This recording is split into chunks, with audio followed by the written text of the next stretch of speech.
السلام علیکم ورحمۃ اللہ وبرکاتہ۔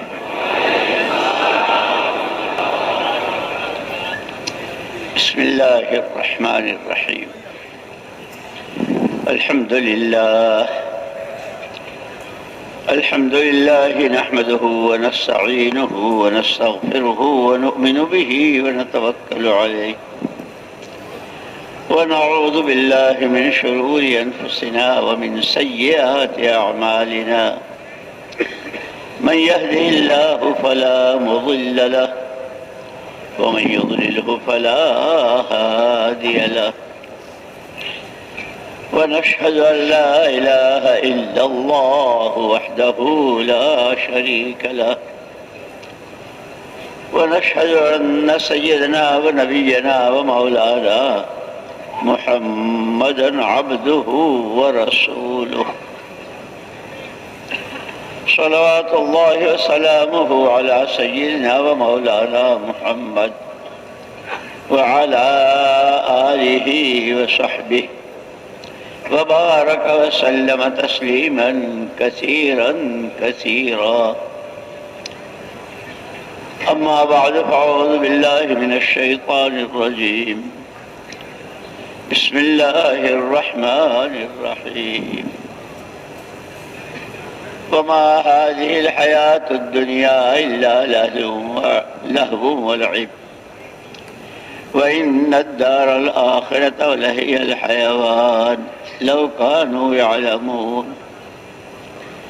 وقال الله سبحانه وتعالى لقد من الله على المؤمنين إذ بعث فيهم رسولا من أنفسهم يتلو عليهم آياته ويزكيهم ويعلمهم الكتاب والحكمة وإن كانوا من قبل لفي ضلال مبين.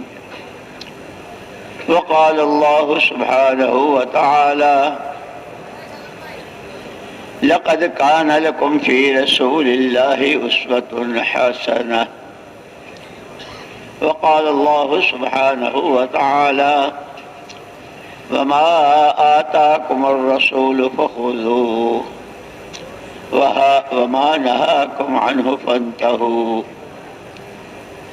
وقال رسول الله صلى الله تبارك وتعالى عليه وسلم طوبى لمن جعله الله مفتاحا للخير ومغلاقا للشر وويل لمن جعله الله مفتاحا للشر ومغلاقا للخير أعاذنا الله منها او كما قال رسول اللہ صلی اللہ علیہ وسلم. پیارے بھائیوں، بزرگوں، ساتھیوں، اللہ جل جلالہ عم نوالہ وحدہ لا شریک لہ لا ند لہ ولا ضد لہ ولا مثل لہ ولا مثال لہ. هو الأحد الصمد الذي لم يلد ولم يولد ولم يكن له كفوا أحد. اسی ایک اکیلی اللہ کی ذات نے تمام انسانوں کو زندگی دی ہے. انسان کا کہیں وجود نہیں تھا. اللہ نے اپنے قدرت سے ہوا کو، پانی کو، مٹی کو، آگ کو، سب کو استعمال کر کے ایک نطفے کی شکل اور اس کو ماں کے رحم میں ٹھہرایا. 4 مہینے میں اس کے اعضاء بنتے رہے اور اس کے 4 مہینے کے بعد پھر اس میں روح ڈالی گئی اور اچھا بھلا چنگا انسان ماؤں کی گودوں میں آیا. یہ پوتا ہے، نواسا ہے، بیٹا ہے، بیٹی ہے، نواسی ہے، بھانجی ہے. زندگی دی ہے ایک اکیلے اللہ نے. جب زندگی دی تو زندگی دے کر آزاد نہیں چھوڑا ہے کہ اب ہم نے زندگی دے دی، جیو تمہارا جیسے جی چاہے اور مرو تمہارا جہاں جی چاہے. کماؤ، کھاؤ، پہنو، اوڑھو، جیسے تمہارا جی چاہے. خبردار، जिंदगी हमने दी है, जिंदगी गुजारने का रास्ता, जिंदगी बनाने का रास्ता भी हम ही तुम्हें देते हैं। और इसी के लिए पक्का ठक्का नमूना, जैसे हम कोई चीज बनवाते हैं कहीं तो उसको नमूना देते हैं, इस नमूने की कमीज बना दो, इसके जैसी शेरवानी बना दो, ऐसा बर्तन चाहिए, ऐसा जेवर चाहिए, औरतें कहती है नहीं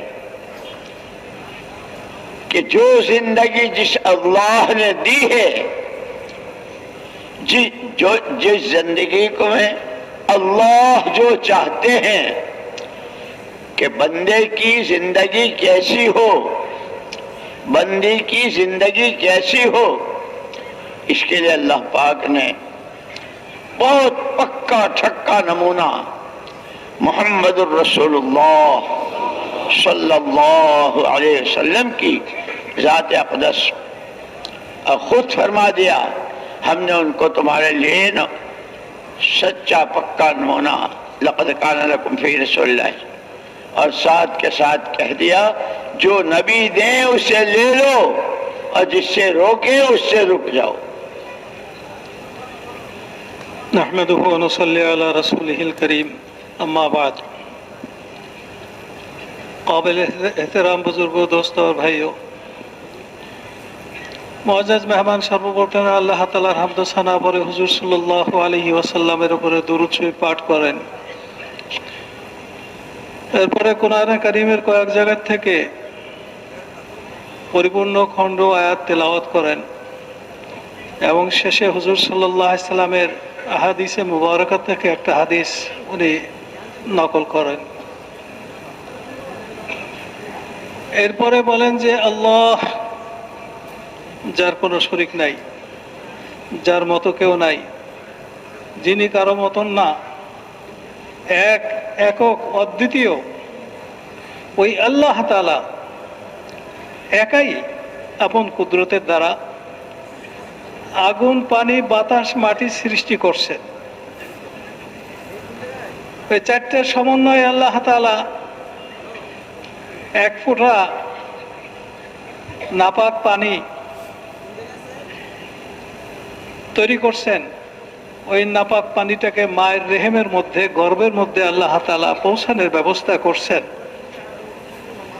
4 মাস পর্যন্ত ওই নাপাক পানি থেকে একটা সম্পূর্ণ শরীর তৈরি হয়েছে মায়ের গর্ভে। 4 মাস পরে আল্লাহ তাআলা তার মধ্যে রূহ দান করছেন। এসব আল্লাহ তাআলা একাই করছেন, কারো সাহায্য আল্লাহ তাআলা নেন নাই, কারো সাহায্যের দরকার হয় নাই, কারণ আল্লাহ তাআলা মহান কুদরতওয়ালা। সব জায়গায় আল্লাহ তাআলার কুদরত চলে, আল্লাহর শক্তি সব জায়গায় চলে, কোনো কিছুর দ্বারা বাধাগ্রস্ত হয় না। তারপরে যেদিন ওই বাচ্চাটা দুনিয়াতে আসার কথা, ওই দিন ওই বাচ্চাটা দুনিয়াতে আসে, মায়ের কোল জুড়ে যায়।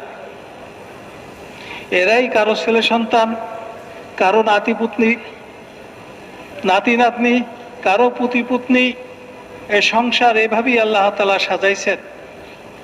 এবং আল্লাহ তাআলা মানুষদেরকে, এরা হলো সমস্ত মখলুকের সেরা মখলুক, মানব জাতি, দুনিয়াতে পাঠাইলেন আল্লাহ তাআলা। এবং আল্লাহ তাআলা তাদেরকে একটা জীবন দিলেন, হায়াত দিলেন। এবং আল্লাহ তাআলা বলেন যে খবরদার তোমরা এই কথাটা কখনই মনে করো না যে আমি তোমাদেরকে সৃষ্টি করেছি, তোমাদেরকে জীবন দিছি, দুনিয়াতে তোমাদেরকে পৌঁছার যাওয়ার ব্যবস্থা করে দিছি, এখন তোমরা মুক্ত, আজাদ, স্বাধীন, তোমাদের যেমন খুশি তেমন সাজো, যা খুশি তাই খাও, যা খুশি তাই কামাই করো। না, কখনো না। আল্লাহ তাআলা এই মানব জাতিকে সৃষ্টি করে এরকম আজাদ বা মুক্ত করে দেন নাই। আল্লাহ তাআলা কিভাবে, যেমনি ভাবে আল্লাহ তাআলা আমাদেরকে সৃষ্টি করেছেন, অনুরূপ ভাবে আল্লাহ তাআলা আমাদের জীবন যাপনের পদ্ধতি যেটা, এটাও আল্লাহ তাআলা দিছেন। আল্লাহ তাআলার কাছ থেকে একটা জীবন যাপনের পদ্ধতি দিছেন। সেই পদ্ধতিকে আল্লাহ তাআলা আমাদের জন্য, বর্তমান উম্মতের জন্য দুনিয়ার শ্রেষ্ঠ মানুষ, মানব জাতির শ্রেষ্ঠ, নবীকুলের শ্রেষ্ঠ মুহাম্মদুর রাসূলুল্লাহ সাল্লাল্লাহু আলাইহি ওয়াসাল্লামের মাধ্যমে আল্লাহ তাআলার মনোনীত জীবন বিধান, আল্লাহ তাআলার পছন্দনীয় তরিকায় জীবন যাপন করার তরিকা যেটা, ওইটাকে আল্লাহ তাআলা মুহাম্মদুর রাসূলুল্লাহ সাল্লাল্লাহু আলাইহি ওয়াসাল্লামের মাধ্যমে আমাদের কাছে পৌঁছাইছেন। এবং আল্লাহ তাআলা স্পষ্ট ঘোষণা করে দিয়েছেন, লাকাদ কানা লাকুম ফি রাসূলিল্লাহি উসওয়াতুন হাসানা। আল্লাহ রসুলের জীবনের মধ্যে তোমাদের জন্য একটা উত্তম চরিত্র, উত্তম আদর্শের নিদর্শন রয়ে গেছে।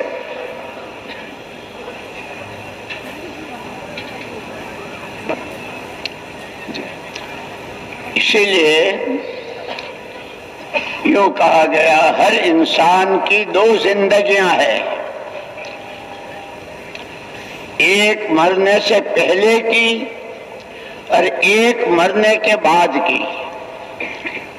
मरने से पहले की जो जिंदगी है वो पैदा होने से शुरू हो जाती है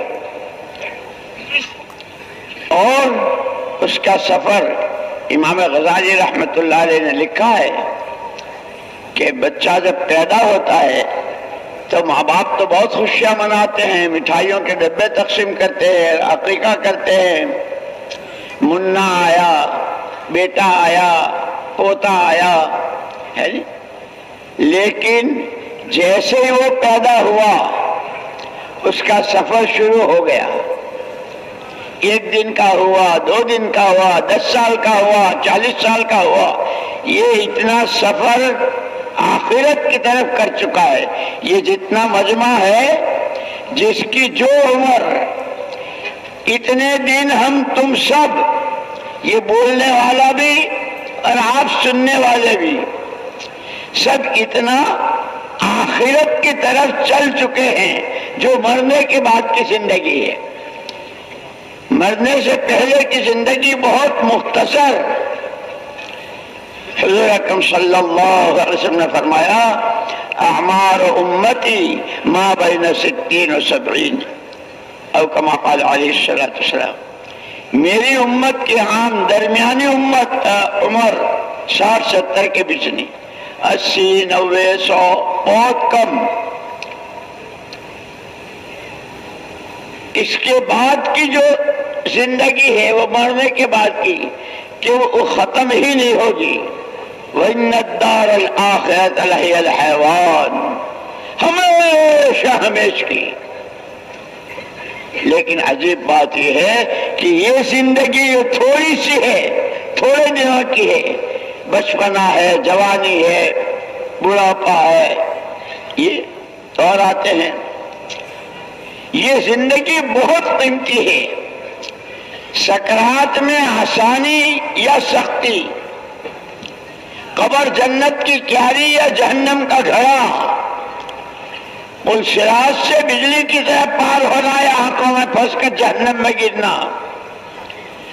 मुहम्मदुर रसूलुल्लाह सल्लल्लाहु अलैहि वसल्लम के नूरानी हाथों जामे कौसर पीना या धक्के देना, दूर हटो, मुंह काला करो, नामे अमाल सीधे हाथ में या उल्टे हाथ में, अल्लाह की रजा या अल्लाह का गजब, ये सारे मरहले हैं, ये सारी मंजिलें हैं।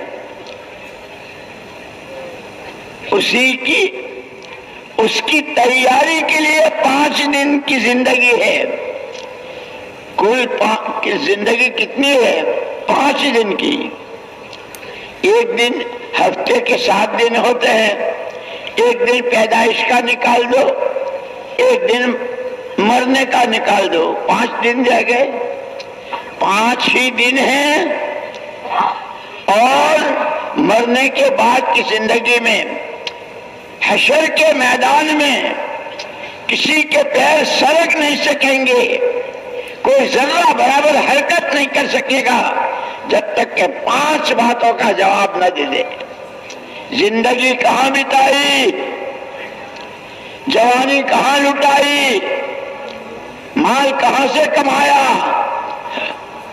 हलाल हराम, जायज नाजायज, सूद लोन, झूठ धोखा, या सच्चाई। खर्च कहां किया? गंदे अमलों में, अल्लाह की मखलूक को सताने में, अल्लाह के बंदों के रास्ते में कांटा बनकर जीने में, या खुदा की मखलूक को राहत पहुंचाने और उनकी खिदमत करने में। पांचवा सवाल होगा, जिंदगी कहां बिताई, जवानी कहां लुटाई, माल कहां से कमाया, खर्च कहां किया, और जो कुछ जानते थे उस पर अमल क्या किया। इसलिए जानना बहुत जरूरी है। न जानने का नाम तो जहालत है। इसीलिए अल्लाह पाक ने जिस दिन से इंसान पैदा हुआ और इंसानों का सिलसिला शुरू हुआ, उसी दिन से इनकी रहबरी के लिए अच्छा क्या है, बुरा क्या है, हक क्या है, नाहक क्या है, अदल इंसाफ क्या है, जुल्म और सितम क्या है, अल्लाह किससे राजी होते हैं, किससे नाराज होते हैं, ये सारा बतलाने के लिए पहले ही दिन से अल्लाह ने नबियों और पैगंबरों का सिलसिला शुरू किया और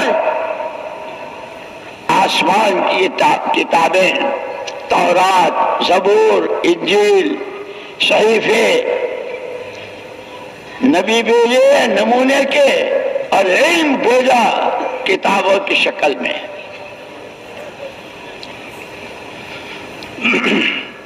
मेरे मोहतरम दोस्त और बुजुर्ग, আমাদের সামনে দুটো জীবন আছে।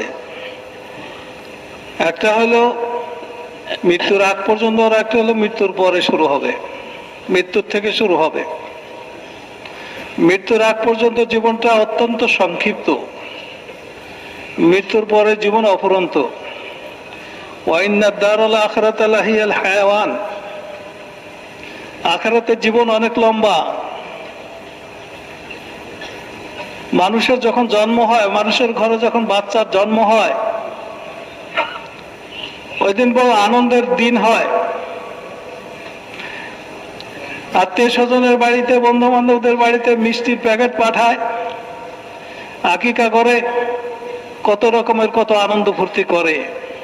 কিন্তু মেরে মোহতারাম দোস্ত আর বুজুর্গ, এই সব কিছুর অজান্তে, অন্তরালে, পর্দার আড়ালে সে যে আখেরার দিকে যাইতেছে, এইটার কারো গোনার মধ্যে থাকে না।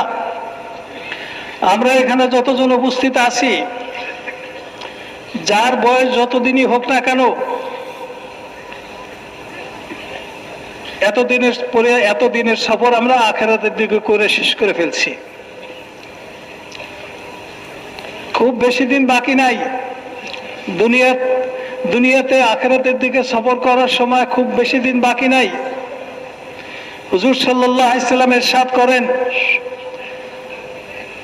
আমার উম্মতি মা বাইনা 60 ওয়া 70 সানা, আমার উম্মতের গড় বয়স 60 থেকে 70-এর মাঝে। কেউ 60-এর আগে মারা যায়, কেউ 70-এর পরে 2, 4, 10 বছর 20 বছর বাঁচে। তাদের সংখ্যা খুব কম, গড়ে 60-70 হয়। মেরে মোহতরাম দোস্ত আর বুজুর্গ, আর আখিরাতের জীবনে যে শুরু হবে, এই জীবনের কোনো শেষ নাই, চলতেই থাকবে, চলতেই থাকবে। যদিও বা দুনিয়ার জীবনটা খুব অল্প আখিরাতের জীবনের তুলনায়, কিন্তু অত্যন্ত দামি, অত্যন্ত দামি। কারণ মৃত্যুর যে আখিরাতের সফর শুরু হবে, ওই মৃত্যুটা আসানের মৃত্যু হবে না কঠিন মৃত্যু হবে। মৃত্যুর পরে কবরে যেতে হবে। সেই কবরটা আমার জন্য জান্নাতের বাগান হবে না জাহান্নামের গর্ত হবে। কবরের থেকে হাসরের ময়দানে উঠতে হবে। হাসরের ময়দানে আরশে ছায়ার নিচে জায়গা হবে না, প্রচন্ড ধূপের রৌদ্রের মধ্যে আমার জায়গা হবে। মেরে মোহতরাম দোস্ত আর বুজুর্গ, হুজুর সাল্লাল্লাহু আলাইহি সাল্লামের হাতে পিপাসার সময়, পিপাসা লাগলে হুজুর সাল্লাল্লাহু আলাইহি সাল্লামের হাউজের কাউসারের পাশে যে দাঁড়াবো, সেখানে কি নবী আমাদেরকে পানি দেবেন না ধাক্কা দিয়ে সরাই দিবেন যে তোর মুখ কালো হোক, আমার সামনে থেকে সর, এরপর আমাকে ধাক্কা দিয়ে জাহান্নামে ফেলে দেওয়া হবে? না শান্তি, নিরাপত্তা, নিয়ামতে ভরপুর জান্নাতে আমার জন্য জায়গার ব্যবস্থা হবে? এই সব কিছু নির্ভর করতেছে আমার এই দুনিয়ার অল্প কয়েকদিনের জীবনের জন্য। মেরে মোহতারাম দোস্ত আর বুজুর্গ, এটা কোনো খেলতামাশার জীবন না। যে শৈশব ছিল চলে গেছে, কৈশোরে পদার্পণ করছি, কৈশোর আসছিল চলে গেছে, যৌবনে পদার্পণ করছি, যৌবন শেষ হয়ে গেছে, জওয়ানিতে পদার্পণ করছি, জওয়ানি শেষ হয়ে গেছে, বার্ধক্যতে পদার্পণ করছি। এটা একটা স্বাভাবিক নিয়ম, প্রাকৃতিক না। এটা কোনো খেলতামাশা না, এটা কোনো মজাক না। যখন সমস্ত মানুষ বলে দুনিয়ার জীবনটা কয়দিন, বলে দুনিয়ার জীবনটা হলে 5 দিন। বলে 5 দিন কেমনে? বলে একটা সপ্তাহ হয় 7 দিনে। যেদিন জন্ম নিছি ওই দিন বাদ দিয়ে দিলাম, আরেকদিন মারা যাবো ওই দিনও বাদ দিয়ে দিলাম। শনিবারও গেল, বৃহস্পতিবার গেল, থাকে কয়দিন? 5 দিন থাকে। 5 দিনের জীবন। এই 5 দিনের জীবনটাকে আমাকে গড়ে যেতে হবে। কিভাবে আমার জীবনটা গড়বে? এই জন্য আল্লাহ তাআলা মানব সৃষ্টির প্রথম দিন থেকে নবীদের সিলসিলা ধারাবাহিকতা শুরু করছেন যে আল্লাহ তাআলার মনোনীত জীবন যাপনের পদ্ধতি কোনটা, তরিকা কোনটা, এটা জানানোর জন্য, যাতে কোনো মানুষ কোনো আপত্তি না করতে পারে। জানতাম না যে কিভাবে আল্লাহ তাআলার মনোনীত জীবন বিধানটা কি, এটা আমি জানতাম না। এই কথা বলার সুযোগ যেন না থাকে। মেরে মোহতারাম দোস্ত আর বুজুর্গ, সব যুগে যুগে আল্লাহ তাআলা নবীদেরকে পাঠাইছেন। এই 5 দিনের মধ্যে আমাকে সংশোধন করতে হবে, আমাকে ঠিক করতে হবে। কারণ এই জীবনটার ব্যাপারে কঠিন প্রশ্ন হবে। সমস্ত মানুষ যখন কিয়ামতের ময়দানে উপস্থিত হবে, তখন প্রত্যেকটা ব্যক্তি তার জায়গার থেকে নিজের পাকে 1 চুল পরিমাণ নড়াচড়া করতে পারবে না যত সময় পর্যন্ত তার কাছে 5টা প্রশ্ন জিজ্ঞাসা না করা হবে। 5টা প্রশ্ন যতক্ষণ পর্যন্ত জিজ্ঞাসা না করা হবে। 1 নম্বরের প্রশ্ন হলো, জীবনটা কোথায় শেষ করছো, ক্ষয় করছো কোথায়? জীবনের মধ্যে যৌবনকালও আছে, কিন্তু যৌবনকাল একটা বিশেষ সময়। এই জন্য আল্লাহ তাআলা যৌবনকাল সম্বন্ধে আলাদা প্রশ্ন করবেন। যৌবনকাল নষ্ট করছো কোথায়?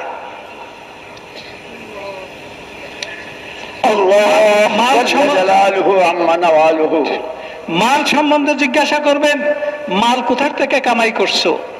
মাল কামাই করার ব্যাপারে তুমি কি স্বাধীন ছিলা? যেভাবে খুশি সেভাবে মাল কামাই করছো?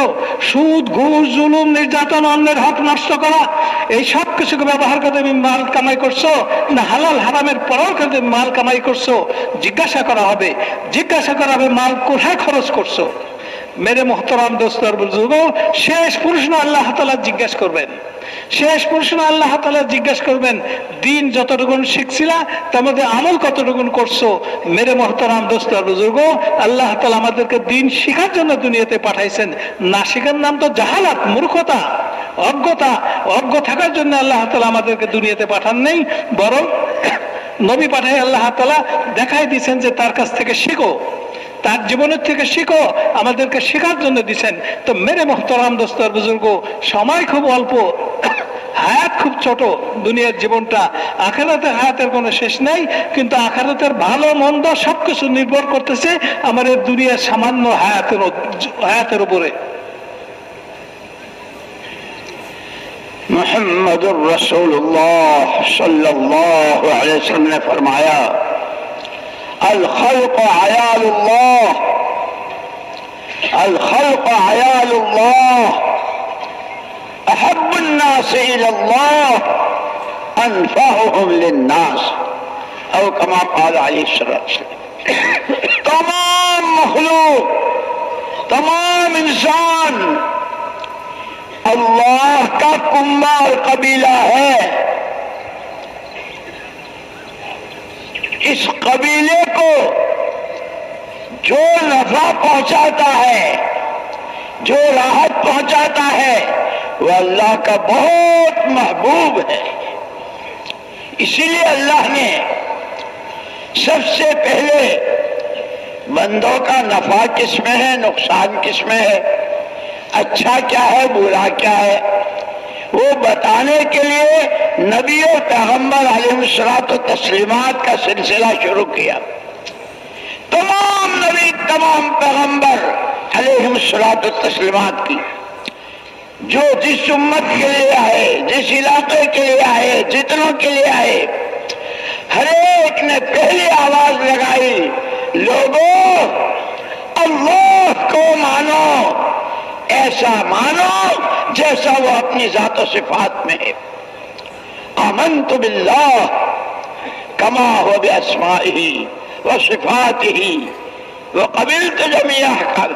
اللہ کو مانو، تمام نبیوں کی مشترکہ دعوت، توحید خالص، ایک ہے، اکیلا ہے، نرادھار ہے. اور اس اللہ ہی نے اذان کہلوائی. خدا کرے ہم سمجھیں. ایک صحابی تھے حضرت عبداللہ ابن زید ابن عبد ربہ رضی اللہ تعالیٰ عنہ. ان کو خواب میں اللہ نے پوری اذان بتائی کہ تم انسان ہو.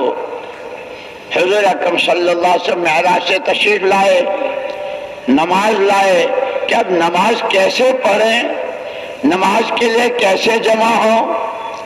تو وہ اذان اللہ نے ان کو، اور 4 مرتبہ اللہ اکبر اللہ اکبر اللہ اکبر اللہ اکبر. کائنات پوری کی پوری 4 عناصر سے، آگ، ہوا، مٹی اور پانی. سوئی بھی، یہ سوئی بھی ایٹم بم بھی، ہائیڈروجن بم بھی، ہوائی جہاز بھی، جتنی چیزیں ہیں وہ ان 4 عناصر سے. پہلی آواز لگوائی، سب چھوٹے، سب چھوٹے، آسمان چھوٹا، زمین چھوٹی، پہاڑ چھوٹے، سمندر چھوٹے، جبریل چھوٹے، میکائیل چھوٹے، ملک الموت چھوٹے، سب چھوٹے. اللہ اکبر. سب سے بڑی ذات اللہ کی. آواز لگائی اور کانوں میں انگلیاں دے کر کہ کانوں میں انگلی، کہ اس سے آواز اور بلند ہوگی. پھر وہ اللہ بڑے ہیں تو کیسے بڑے ہیں، کتنے بڑے ہیں؟ اس لیے کہ دنیا میں تو ہر بڑے کو چھوٹے کی ضرورت رہتی ہے. بہت بڑے صاحب ہیں، ان کا پیون ہوتا ہے.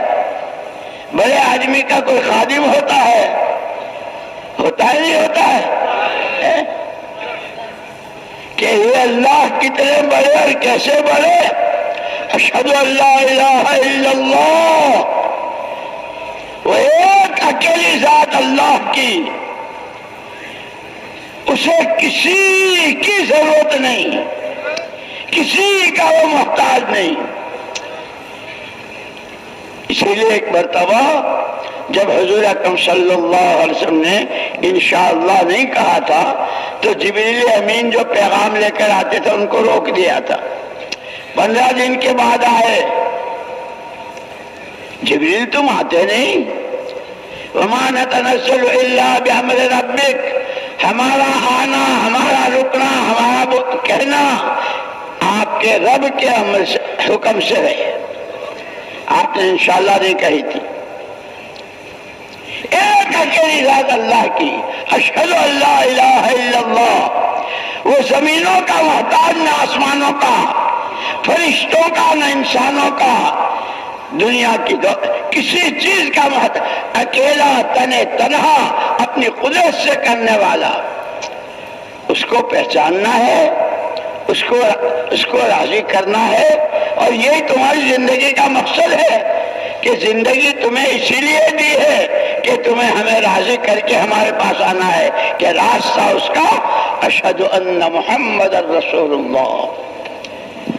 जितना मोहम्मद सल्लल्लाहु अलैहि वसल्लम के रास्ते पर चलोगे, जितना उनका इत्तिबा करोगे, जितनी उनकी पैरवी करोगे, उनकी वाली जिंदगी को अपनाओगे, जबानों के बोल, आंखों का देखना, कानों का सुनना, मालों का कमाना, खर्च करना, बीमारी, तंदुरुस्ती, अंधेरा, उजाला, जितना नबी की चाल चलोगे, अल्लाह तक पहुंचने के रास्ते खुलते चले जाएंगे। वो तुमसे राजी होगा कि मोहम्मद सल्लल्लाहु अलैहि वसल्लम के रास्ते से अल्लाह तक पहुंचना है। उसका पहला कदम हय्या अलस सलाह, हय्या अलस सलाह, हय्या अलल फलाह, कि सातों आसमानों की बुलंदी पर सारे नबियों की इमामत की है, 50 नमाजें मिली है। हजरत मूसा अलैहिस्सलाम ने कहा ये तो आपकी उम्मत 50, ये 50 नहीं पड़ेगी, कम कराइए। एक दफे, 2 दफे, 3, 9 दफे अल्लाह की जनाब में अर्ज किया। हर दफे में 5-5 कम होती रही, सबसे आखिर में 5 रह गई। ये उम्मत तो 5 भी नहीं पड़ेगी। हम तो नहीं मुसलमान, फजर में खर्राते लेंगे, ज़ोहर असर में कारोबार करेंगे और रातों को पता नहीं कहाँ है। आप कम कराइए। तो हुजूर पाक सल्लल्लाहु अलैहि वसल्लम ने फरमाया अब तो मुझे शर्म आती है। उलमा कहते हैं किस बात की शर्म? 9 दफे अल्लाह के पास जाने में शर्म नहीं आई, 10वीं दफे में शर्म आ रही है? नहीं। आम मामूल ये है कि जब कोई आदमी घर से निकलता है तो घर वाले पूछते हैं कब आओगे। जब आते हैं तो घर वाले हमारे वास्ते क्या लाए? बच्चे, बच्चियां, पोते, बहुए, घर वाले सब हमारे लिए क्या लाए? हमारे कि हुजूर पाक सल्लल्लाहु अलैहि वसल्लम ने कि जब ये मेराज 7 आसमानों से ऊपर जन्नत दिखाई गई, दोज़ख दिखाई गई, अल्लाह से उस रात में 50,000 बातें हुई है कि जब सारा बताऊंगा तो उम्मत पूछेगी हमारे लिए क्या लाए। अगर ये 5 भी न रही तो फिर उम्मत को क्या कह दूंगा? तुम्हारे लिए जमीन पर रहते रहते अगर तुमने 5 नमाजें तक पाबंदी के साथ मस्जिद की जमात के साथ मोहम्मदुर रसूलुल्लाह सल्लल्लाहु अलैहि वसल्लम वाले तरीके पर नमाज पढ़ी तो तुम्हारे यहाँ बैठे बैठे आसमानों के दरवाजे खुल जाएंगे। अल्लाह कहते हैं इन्नी महाकुम लइन अक़मतुमुस्सलात व आतैतुमुज़्ज़काह। अगर तुमने नमाजें कायम की और माल का खर्च और कमाई सही तरतीब से की तो अल्लाह कहते हैं मैं हूं तुम्हारे साथ। तो फिर कह दिया कि अब 5 है। लेकिन मेरे दोस्तों हम सब जानते हैं कितने सालों से नमाज, और वो भी इससे आगे की बताऊं, फजर की 4, असर की 8, मगरिब की 7, इशा की 17, जुमे की 16, ये जितना मजमा है कोई 20 साल से, कोई 30 साल से, 40 साल से नमाजें पढ़ रहे हैं। खुद अपने गिरेबान में मुंह डाल करके देखे इशा की 17 कितने साल से पढ़ रहे हैं। 4, 2 और 3, 4 फर्ज, 2 सुन्नत, 3 वितर हो गई। अल्लाह सब जानते हैं। इसीलिए सबसे पहले हमारे दीन में फराइज का एहतिमाम, और ये फराइज सारे अल्लाह का हक है। जो अल्लाह का हक अदा न करे वो मखलूक का क्या करेगा? इसलिए नबियों ने आकर बताया, तमाम नबी अल्लाह की तरफ से आए, सबसे पहली आवाज अल्लाह को मानो। हर नबी ने अल्लाह की दावत दी, अल्लाह को मानो। कैसा मान? जैसा वो है अपनी जात और सिफात में, ऐसा नहीं जैसा मेरी समझ में आया। हाँ अल्लाह तो है, हिफाजत तो करता है, लेकिन पीले के अंदर बंद होने से। अल्लाह तो है, जिलाता है, लेकिन दुकान के पैसों से, कि वो अल्लाह कहाँ हुआ? जो अल्लाह दुकान का, जो अल्लाह कारखाने का, जो अल्लाह हुकूमत का, जो अल्लाह दौलतों का मोहताज, वो अल्लाह अल्लाह नहीं है, वो अल्लाह अल्लाह नहीं है। हमने जिसको अल्लाह माना है, हमें जिस अल्लाह को मानना है, एक अकेला, हर एक उसका मोहताज, वो किसी का मोहताज नहीं। जब चाहे, जहां चाहे, जैसे चाहे अपनी कुदरत का मुजाहरा करे। सबसे पहले नबियों ने ईमान की दावत दी। इसीलिए मौलाना इलियास साहब रहमतुल्लाह अलैह, मौलाना यूसुफ साहब रहमतुल्लाह अलैह, मौलाना इनामुल हसन साहब ये हजरात बार बार बार बार कलमा सीखो नमाज सीखो, कलमा सीखो नमाज सीखो, कलमा सीखे। एक तो है बोल ला इलाहा इल्लल्लाह मुहम्मदुर रसूलुल्लाह, ये कलमे के बोल हैं। एक आदमी यूं कह दे लखपति करोड़पति हो गया, करोड़पति बोला तो करोड़पति हो गया, ये तो बोल है। करोड़पति बनने के लिए कितने पापड़ बेलने पड़ते हैं, कितने धक्के खाते हैं, कहाँ कहाँ कैसे मेहनत करते हैं। अल्लाह एक है, वहदहू ला शरीक लहू, कादिर मुतलक है, तने तन्हा वही सब कुछ करने वाला है। इसको दिल की गहराई में उतारने के लिए बहुत मेहनत है। उसी मेहनत का नाम ये दावत और तबलीग है, और उसी मेहनत का नाम नबूवत की मेहनत है। मेरे मोहतरम दोस्तों और बुजुर्गों, उन्हें बोलें जो हुजूर सल्लल्लाहु अलैहि वसल्लम इरशाद करें अल खल्कु आयालुल्लाह, मखलूक আল্লাহ তাআলার পরিবার।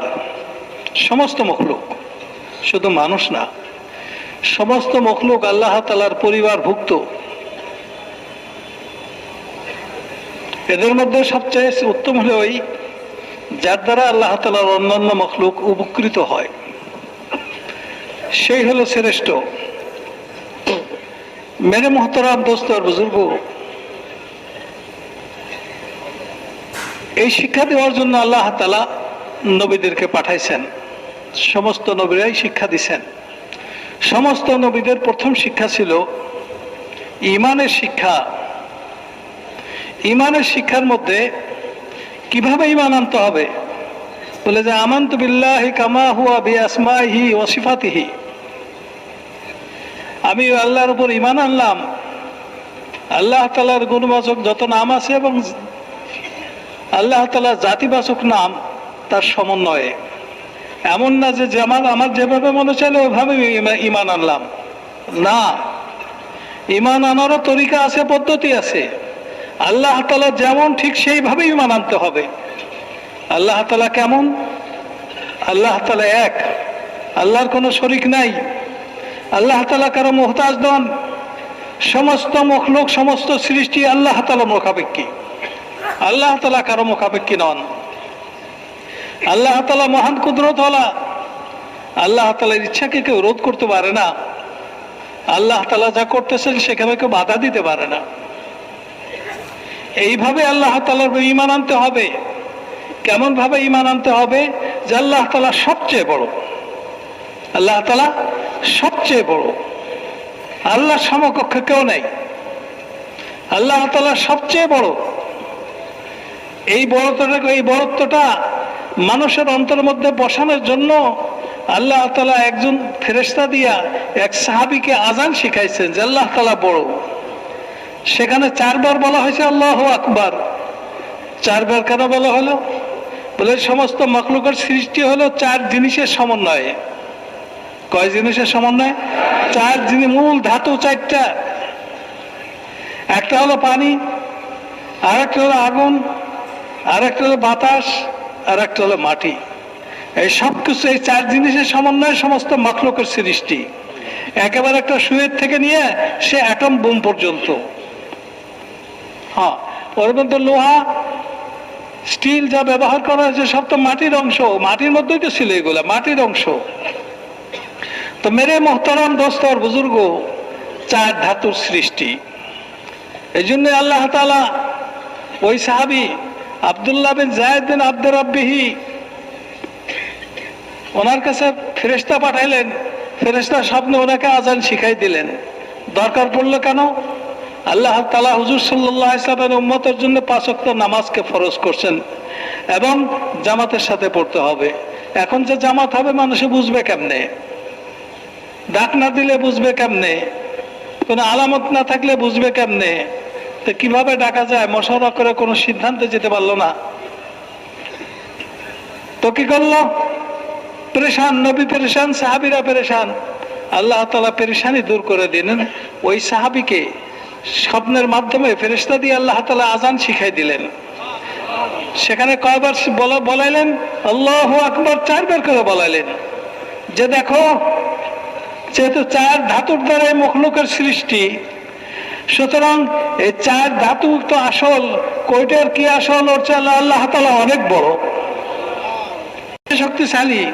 আগুনের চেয়ে বেশি শক্তিশালী, পানির চেয়ে বেশি শক্তিশালী, বাতাসের চেয়ে বেশি শক্তিশালী আল্লাহ তাআলা। আল্লাহু আকবার। আল্লাহর শক্তি সবচেয়ে বেশি। আল্লাহ তাআলা সবচেয়ে বড়, আসমানের চেয়ে বড়, জমিনের চেয়ে বড়, পাহাড়ের চেয়ে বড়, সাগরের চেয়ে বড়। যা কিছু আমরা বড় মনে করতেছি সবকিছুর চেয়ে বড় আল্লাহু আকবার। বলে কেমনে? এইটুক বললেই হয়ে যাবে না? আরো কিছু লাগবে? বলে আরো কিছু লাগবে। তুমি বলো, সাক্ষী দাও, আশহাদু আল্লা ইলাহা ইল্লাল্লাহ, আমি সাক্ষী দিতেছি যে আল্লাহ ছাড়া আর কোনো মাবুদ নাই। শুধু বড় মনে করলে হবে না, কারণ বড়র সাথে ছোটর একটা ধারণা থাকে। দুনিয়াতে যে লোকটা যত বড় সে তত ছোট, তার চেয়ে ছোট যারা পদমর্যাদা ছোট যারা তাদের বেশি মুহতাজ থাকে। একজন সচিবের আন্ডারে কত লোক থাকে? হ্যাঁ, একজন টাকা পয়সা ধনী মানুষের পিছনে 4টা 5টা 8টা 10টা 15টা 20টা গাড়ি থাকে, আর তাদের সাথে গান থাকে, অস্ত্র থাকে। মেরে মোহতারাম দোস্তর বুজুর্গ বলে যে না, এরকম না। আল্লাহ তাআলা এত বড়, তিনি কারো মোহতাজ না। যার কারণে তিনি আমাদের, তুমি সাক্ষী দিয়ে বলো যে তিনি আমাদের একমাত্র ইবাদত পাওয়ার উপযুক্ত। আল্লাহ ছাড়া ইবাদত পাওয়ার উপযুক্ত কেউ নাই, কারণ আল্লাহ তাআলা এমন বড় যে বড় কারো মোহতাজ না, মুখাপেক্ষী না। তার ইবাদত করবে কিভাবে করবে? আশহাদু আন্না মুহাম্মাদুর রাসূলুল্লাহ, মুহাম্মাদুর রাসূলুল্লাহ তরিকায় তার তোমাকে ইবাদত করতে হবে। মুহাম্মাদুর রাসূলুল্লাহ তরিকা তোমাকে জীবন যাপন করতে হবে। তোমার চোখের চাহনি, তোমার জবানের কথা উচ্চারণ, কানের শোনা, হাতের ধরা, পায়ের চলা, অন্তরের কল্পনা সবকিছু মুহাম্মদুর রাসূলুল্লাহ সাল্লাল্লাহু আলাইহি সাল্লামের তরিকা অনুযায়ী হইতে হবে। যদি মুহাম্মদুর রাসূলুল্লাহ তরিকা তোমার জীবন যাপন করতে পারো, তাইলে তুমি ইমানের লাইনে, ইমান এবং আমলের লাইনে তুমি পরিপূর্ণতা অর্জন করবে। আর তোমার ইমান আর আমল যদি ইখলাসের সাথে হয়ে যায়, তা আখিরাতের সকল পাওনা হলো ইখলাস ওয়ালাদের জন্য। মেরে মোহতারাম দোস্ত বুজুর্গ, আমলের লাইনে সর্বপ্রথম আমল হলো নামাজ। এই নামাজকে দেওয়ার জন্য আল্লাহ তাআলা হুজুর সাল্লাল্লাহু আলাইহি সাল্লামকে ডেকে নিয়েছেন মেরাজে। যেই মেরাজের সফরে হুজুর সাল্লাল্লাহু আলাইহি সাল্লাম সমস্ত নবীদের ইমামতি করছেন, সমস্ত নবীদের ইমাম হয়ে নামাজ পড়াইছেন। যাওয়ার সময় পড়াইছেন, আসার সময় পড়াইছেন। এটার মধ্যে পার্থক্য আছে, কিন্তু পড়াইছেন যে এটার মধ্যে কোনো মতভেদ নাই। পড়াইছেন, আল্লাহর কাছে গেছেন, আল্লাহর সাথে কথাবার্তা হয়েছে, অনেক কথা, 50,000 কথা হয়েছে। কত কথা হয়েছে? 50,000 কথা হয়েছে। আল্লাহ তাআলা শেষ পর্যন্ত নবীকে উপঢৌকন দিলেন, হাদিয়া দিলেন 50 ওয়াক্ত নামাজ। নবী ফিরে আসতেছেন 50 ওয়াক্ত নামাজ নিয়ে। মুসা আলাইহিস সালামের সাথে দেখা হলো। মুসা আলাইহিস সালাম বললেন যে খবরদার, আপনি এত নামাজ নিয়ে যায়েন না, আপনার উম্মতে পারবে না। আমার তো অভিজ্ঞতা আছে। আমার কি আছে? অভিজ্ঞতা আছে, পারবে না। যান আল্লাহর কাছে একটু আরজ করে কিছু কমাই নিয়ে আসেন। নবীজি গেলেন, আল্লাহ তাআলা কমাই দিলেন। একবার গেলেন, দুইবার গেলেন, তিনবার গেলেন, 7 বার গেলেন, 8 বার গেলেন, 9 বার গেলেন। 9 বার পর্যন্ত যতবার নবী গেছেন ততবার পর্যন্ত 5 ওয়াক্ত করে কমানো হয়েছে। তাহলে কত থাকলো? 5 ওয়াক্ত থাকলো। মুসা আলাইহিস সালাম বলে যে এটাও পারবে না, কারণ ওনার তো উম্মত চালানোর অভিজ্ঞতা আছে, যে কিরকম অলসতার গাফলাতি করতে পারে এটা উনি দেখছেন। হ্যাঁ, ফজর তো যাবে ঘুমাইতে ঘুমাইতে, জোহর আসর যাবে কামাইতে কামাইতে, মাগরিব এশা রাত যখন নেমে আসবে না জানি কে কোন গল্লিতে যায়, কোন অন্ধকার গল্লিতে কে ঢুকে। মেরে মোহতরম দোস্ত আর বুজুর্গ, একাকতে হুজুর সাল্লাল্লাহু আলাইহি ওয়াসাল্লাম যে করে নামাজ পড়তেন ওইটা তো আমরা পড়ি না।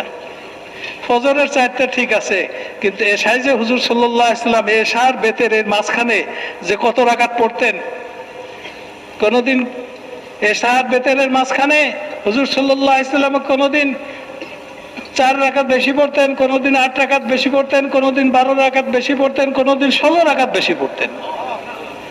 এটার কি আমাদের কোনো খবর আছে? আসরের সুন্নত হুজুর সাল্লাল্লাহু আলাইহি ওয়াসাল্লাম ইহতিমাম করতেন, 8 রাকাত পড়তেন। আমরা কি তার ধারের কাছে আসি? মেরে মোহতরম দোস্ত বুজুর্গ, মুসা আলাইহিস সালাম বললে যে এইটাও কষ্ট হয়ে যাবে। হুজুর সাল্লাল্লাহু আলাইহি সাল্লাম বললেন যে আমি আর যেতে পারবো না, আমার লজ্জা করে। কারে আপনি কেন লজ্জা পাইতেছেন? গত 9 বারে আপনি লজ্জা পাইলেন না, এবার হঠাৎ করে লজ্জা পাওয়া শুরু করলেন, কারণটা কি? কয় যে কারণটা হলো, কোন বাড়ির মালিক যখন বাইরে কোথাও যায়, ঘরওয়ালারা জিজ্ঞেস করে কবে আসবেন, আবার যখন ফিরে আসে তখন বলে যে আমাদের জন্য কি আনছেন, আমার জন্য কি আনছেন, ওই যে মেয়েদের বিয়ে হয়ে গেছে তাদের জন্য কি আনছেন, যার বিয়ে হয়নি তাদের জন্য কি আনছেন, নাতিপুতির জন্য কি আনছেন। বলে যে আল্লাহর কাছে গেছি আমি, 50,000 কথা হয়েছে, তো উম্মতের জন্য তো যে কথাগুলো হয়েছে সেটা আমার মধ্যে আর আল্লাহর মধ্যে হয়েছে। উম্মতের কে যে এত কিছু দিতে হবে, যদি এও রেখে যায় তাহলে দেবটা কি? এই জন্য লজ্জা করে। মেরে মোহতরম দোস্তর বুজুর্গ, হুজুর সাল্লাল্লাহু আলাইহি সাল্লাম নামাজ নিয়ে আসলেন।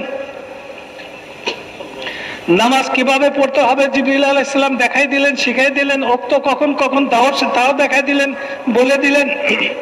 মেরে মোহতরম দোস্তর বুজুর্গ, হুজুর সাল্লাল্লাহু আলাইহি সাল্লাম বললেন এই নামাজগুলাকে যথারীতি আদায় করো। নামাজ যথারীতি হয় কোথায়? মসজিদে যে জামাতের সাথে। মন মতো যেখানে খুশি সেখানে নামাজ পড়লে হয় না, আদায় করো। আমি তো একবার মেরাজে গেছি, তোমরা যখন নামাজ পড়বা প্রতি ওয়াক্তে আল্লাহর সাথে তোমাদের মেরাজ হবে। মেরে মোহতরাম দোস্তর বুজুর্গ, আল্লাহ তাআলার মহান ইবাদত। খালি আল্লাহ তাআলা আমাদের কাছে বড়, আরে আল্লাহ তাআলা ফেরেশতাদের সর্দার জিবরিল আলাইহিস সালামের কাছে এমন বড় যে ভয় থরথর করে কাঁপতে থাকে। একবার হুজুর সাল্লাল্লাহু আলাইহি সাল্লাম কোন এক কোথাও কথা বলতে যেয়ে বলে ফেলছে কালকে বলবো, ইনশাল্লাহ বলেন নাই। আল্লাহ তাআলার পছন্দ হয় নাই, জিবরিল আলাইহিস সালামের আসা যাওয়া বন্ধ করে দিয়েছেন। আসা যাওয়া বন্ধ করে দিয়েছেন। 15 দিন পরে জিবরিল আলাইহিস সালাম আসছেন। নবীজি বললেন যে ভাই জিবরিল, আপনি হঠাৎ করে আসা বন্ধ করে দিলেন, আমি তো চাইতেছিলাম যা আসেন ওর চেয়েও ঘন ঘন আসেন। কহলে যে হে মুহাম্মদ সাল্লাল্লাহু আলাইহি ওয়াসাল্লাম, আমি জিবরিলের আসার কোনো ক্ষমতা নাই, আপনার রব যখন আমাকে পাঠাবে তখনই আমি আসতে পারি, এর বাইরে না। আপনার একটা কথার কারণে আল্লাহ তাআলা আমার আসা যাওয়া বন্ধ করে দিছে, এরপরে ভবিষ্যতে কখনো ইনশাল্লাহ বলা ছাড়া কোনো কথা আপনি বলেন না। তো মেরে মোহতরম দোস্ত আর বুজুর্গ, জিবরিল পর্যন্ত আল্লাহ তাআলার অধীনে, সমস্ত আসমান জমিন সবই আল্লাহ তাআলার অধীনে, সবই আল্লাহ তাআলার অধীনে। আল্লাহ তাআলা এই জন্যে দুনিয়াতে সমস্ত মানুষের জন্য সর্বপ্রথম দাওয়াত হইল ইমানের দাওয়াত। কিসের দাওয়াত ভাই? ইমানের দাওয়াত। সমস্ত নবীরা প্রথমে ইমানের দাওয়াত দিয়েছেন যে আল্লাহ তাআলাকে স্বীকার করো, আল্লাহ তাআলাকে মানো, আল্লাহ তাআলাকে যেভাবে মানা দরকার, যেভাবে স্বীকার করা দরকার ওইভাবে তুমি স্বীকার করো। তো মেরে মোহতারাম দোস্ত আর বুজুর্গ, আল্লাহ তাআলাকে স্বীকার করার নাম হলো ঈমান। বলে যে আমরা তো সবাই পড়ি লা ইলাহা ইল্লাল্লাহ। মেরে মোহতারাম দোস্ত আর বুজুর্গ, এই লা ইলাহা ইল্লাল্লাহ যদি আমাদের জীবনের মধ্যে ফিট না হয়, তো এই লা ইলাহা ইল্লাল্লাহ একটা শব্দ, এটা একটা শব্দ, একটা শব্দ বই, আর কিছুই না, একটা শব্দ। যেমন নাকি লাখপতি কোটিপতি, এটা একটা শব্দ, এটার মধ্যে আসলে লাখ টাকা নাই, এটার মধ্যে আসলে কোটি টাকা নাই। একজন মানুষ গরিব দিনহীন, একদিন খাইলে 5 দিন খবর থাকে না, না খাই থাকে, এই লোকটাকে সবাই যদি বলা শুরু করে, ও কোটিপতি ভাই, ও কোটিপতি ভাই, ও কোটিপতি ভাই, সে কি কোটিপতি হয়ে যাবে? কোটিপতি একটা শব্দ, কিন্তু আসল কোটিপতি হওয়ার জন্য মাথার ঘাম পায়ে ফেলতে হয়, সারা শরীর খবর হয়ে যায় পরিশ্রম করতে করতে, তারপরে 2-4 জনই হয়, সবাই কি হয়? মেরে মোহতারাম দোস্তর বুজুর্গ, লা ইলাহা ইল্লাল্লাহ এটা অতদিন পর্যন্ত একটা শব্দ থাকবে যতদিন পর্যন্ত এটা আমাদের অন্তরে না বসবে। অন্তরে বসার ভিতরে অন্তরে না ঢুকবে, অন্তরে ঢোকার পরে এই শক্তি আমাকে আল্লাহর হুকুম মানতে বাধ্য না করবে, এতদিন পর্যন্ত শব্দ ছাড়া আর কিছুই না।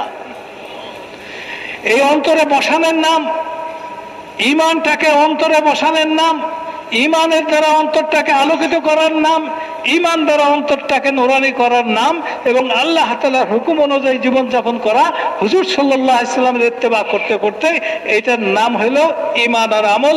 দাওয়াত ও তাবলীগের মেহনতের দ্বারা মাকসাদ হলো এটা যে আমাদের ঈমান আমল কি করে ঠিক হয়ে যায়।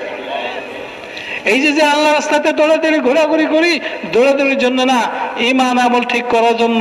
আমরা সকলে ঈমান আমল ঠিক করার জন্য রাজি আছি তো ইনশাআল্লাহ? पूरी दुनिया में जितने इंसान हैं, एक भी ऐसा नहीं मिलेगा जो नाकाम होना और जलील होना चाहता हो। सुबह से शाम तक हर एक मेहनत करता है, इंसानों का पालनहार रब्बुल आलमीन वो बुला रहा है। अजान अल्लाह की तरफ से बुलावा है, और अजान तमाम इंसानों के लिए है। कामयाबी चाहते हो, इज्जत चाहते हो, मसलों का हल चाहते हो, हय्या अलस सलाह, हय्या अलल फलाह, नमाज को आ जाओ कामयाबी ले जाओ, नमाज को आ जाओ कामयाबी ले जाओ। पूरी दुनिया के लिए ये अजान है। ओ ताजिरों, ओ काश्तकारों, ओ मालदारों, ओ मशरिक वालों, ओ मगरिब वालों, ओ चाइना और जापान और रूस वालों, हर एक के लिए अल्लाह की आवाज, ये अल्लाह की तरफ से बुलावा है। आ जाओ, नमाज में कामयाबी ले जाओ। इसीलिए फरमाते थे कलमा सीखो, नमाज सीखो। नमाज हम तो ऐसे ही जबरदस्ती बोझ उतारते हैं। नमाज तो अल्लाह के खजानों की चाबी है। इज्जत के खजाने, कामयाबी के खजाने, हिफाजत के खजाने, नेमतों के खजाने, चाबी होती है तो ताला खुलता है। आ जाओ नमाज को, आ जाओ कामयाबी को ले लो। कामयाबी किससे लोगे? आखिर में फिर कहा अल्लाह अकबर। वो कामयाब करने वाला, वो इज्जत देने वाला, वो काम बनाने वाला, वो सारे मसलों को हल करने वाला, वो कितना बड़ा है। तमाम मखलूकात, जिन, इंस, इंसान, फरिश्ते, आसमानों की, जमीनों की, समंदरों की, कीड़े मकोड़े, फरिश्ते, लाखों करोड़ों अरबों खरबों पद्मों पद्मों शंखों अनगिनत मर्तबा कहेंगे अल्लाहु अकबर। तो फिर कहा जाएगा तुमने जितना बोला, तुमने जितना सुना, तुमने जितना सोचा, तुमने जितना समझा, अल्लाह उससे बहुत बड़े। اس کامیابی چاہیے، نماز پڑھو، اللہ سے لو، وہ اللہ بہت بڑے ہیں جو تمہیں کامیاب کرے گا۔ کیسا ہے؟ لا الہ الا اللہ، کوئی کچھ نہیں، کسی سے کچھ نہیں، ایک اکیلی ذات اللہ کی، سب سے بڑی ذات اللہ کی، اس کو کسی کی ضرورت، ہر ایک اس کا محتاج، وہ کسی کا نہیں۔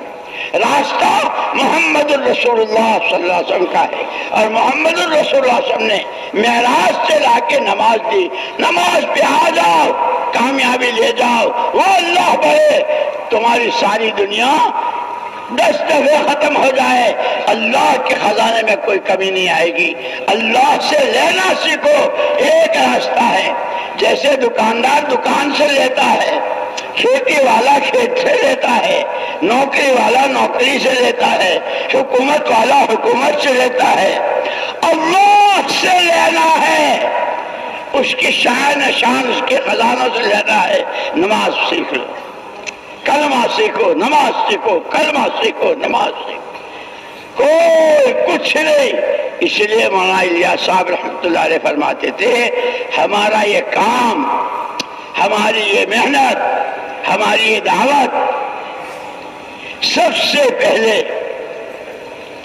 جیسے کھیتی والا کھیتی کرنا چاہتا ہے، گیہوں، چاول، باجرہ یا باغ لگانا چاہتا ہے، انگور، سیب وغیرہ، تو سب سے پہلے زمین کو صاف کرتا ہے، کانٹے، جھاڑیاں، جو کچھ ہو، کوئی چیز باقی نہ رہے۔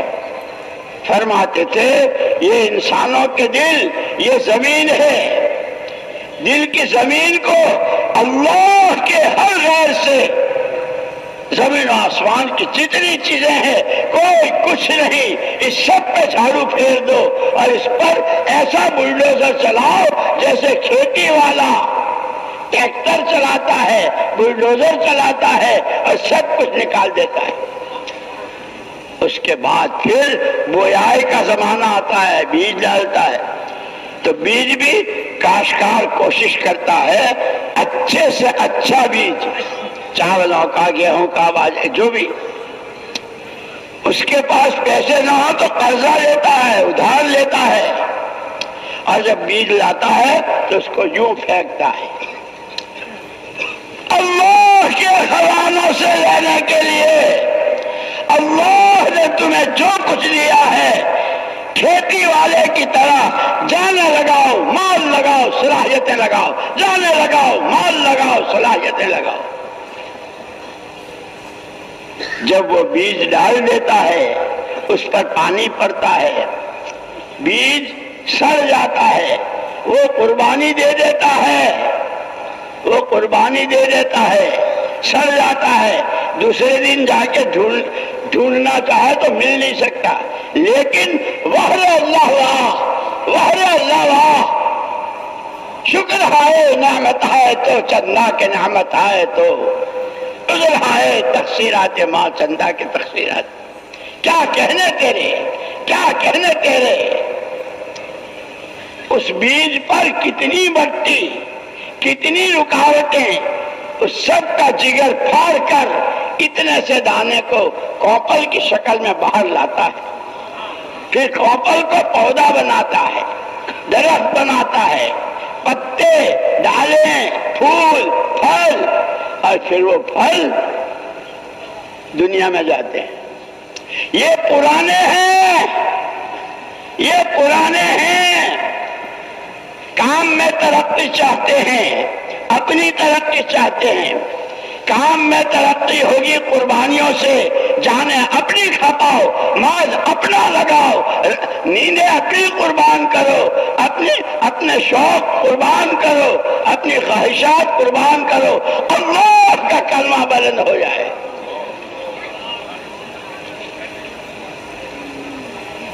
کھیتی والے کی طرح جب یہ قربانی دیتا ہے دانا، تو ایک دانے پر کتنا، اور کہاں جاتا ہے؟ بنگلہ دیش کا چاول کہاں جاتا ہے؟ بنگلہ دیش کا گیہوں کہاں جاتا ہے؟ ملکوں میں کہاں کہاں لوگ کھاتے ہیں. جب یہ قربانیاں دیں گے تو یہ ایمان کی دعوت کو لے کر عالم کے 4 کونوں میں، کبھی امریکہ، کبھی افریقہ، کبھی رشیا، کبھی چائنا، کبھی جاپان، کبھی اندر، کبھی باہر، کبھی دور، کبھی قریب، پڑھو سیرت صحابہ کی، پڑھو حیات الصحابہ کو، پڑھو حکایت صحابہ کو، کیسی قربانیاں.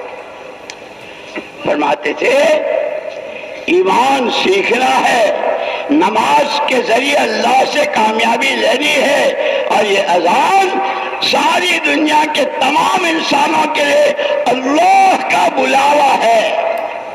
اسی لیے مسجد میں آنے کے فضائل بتائے.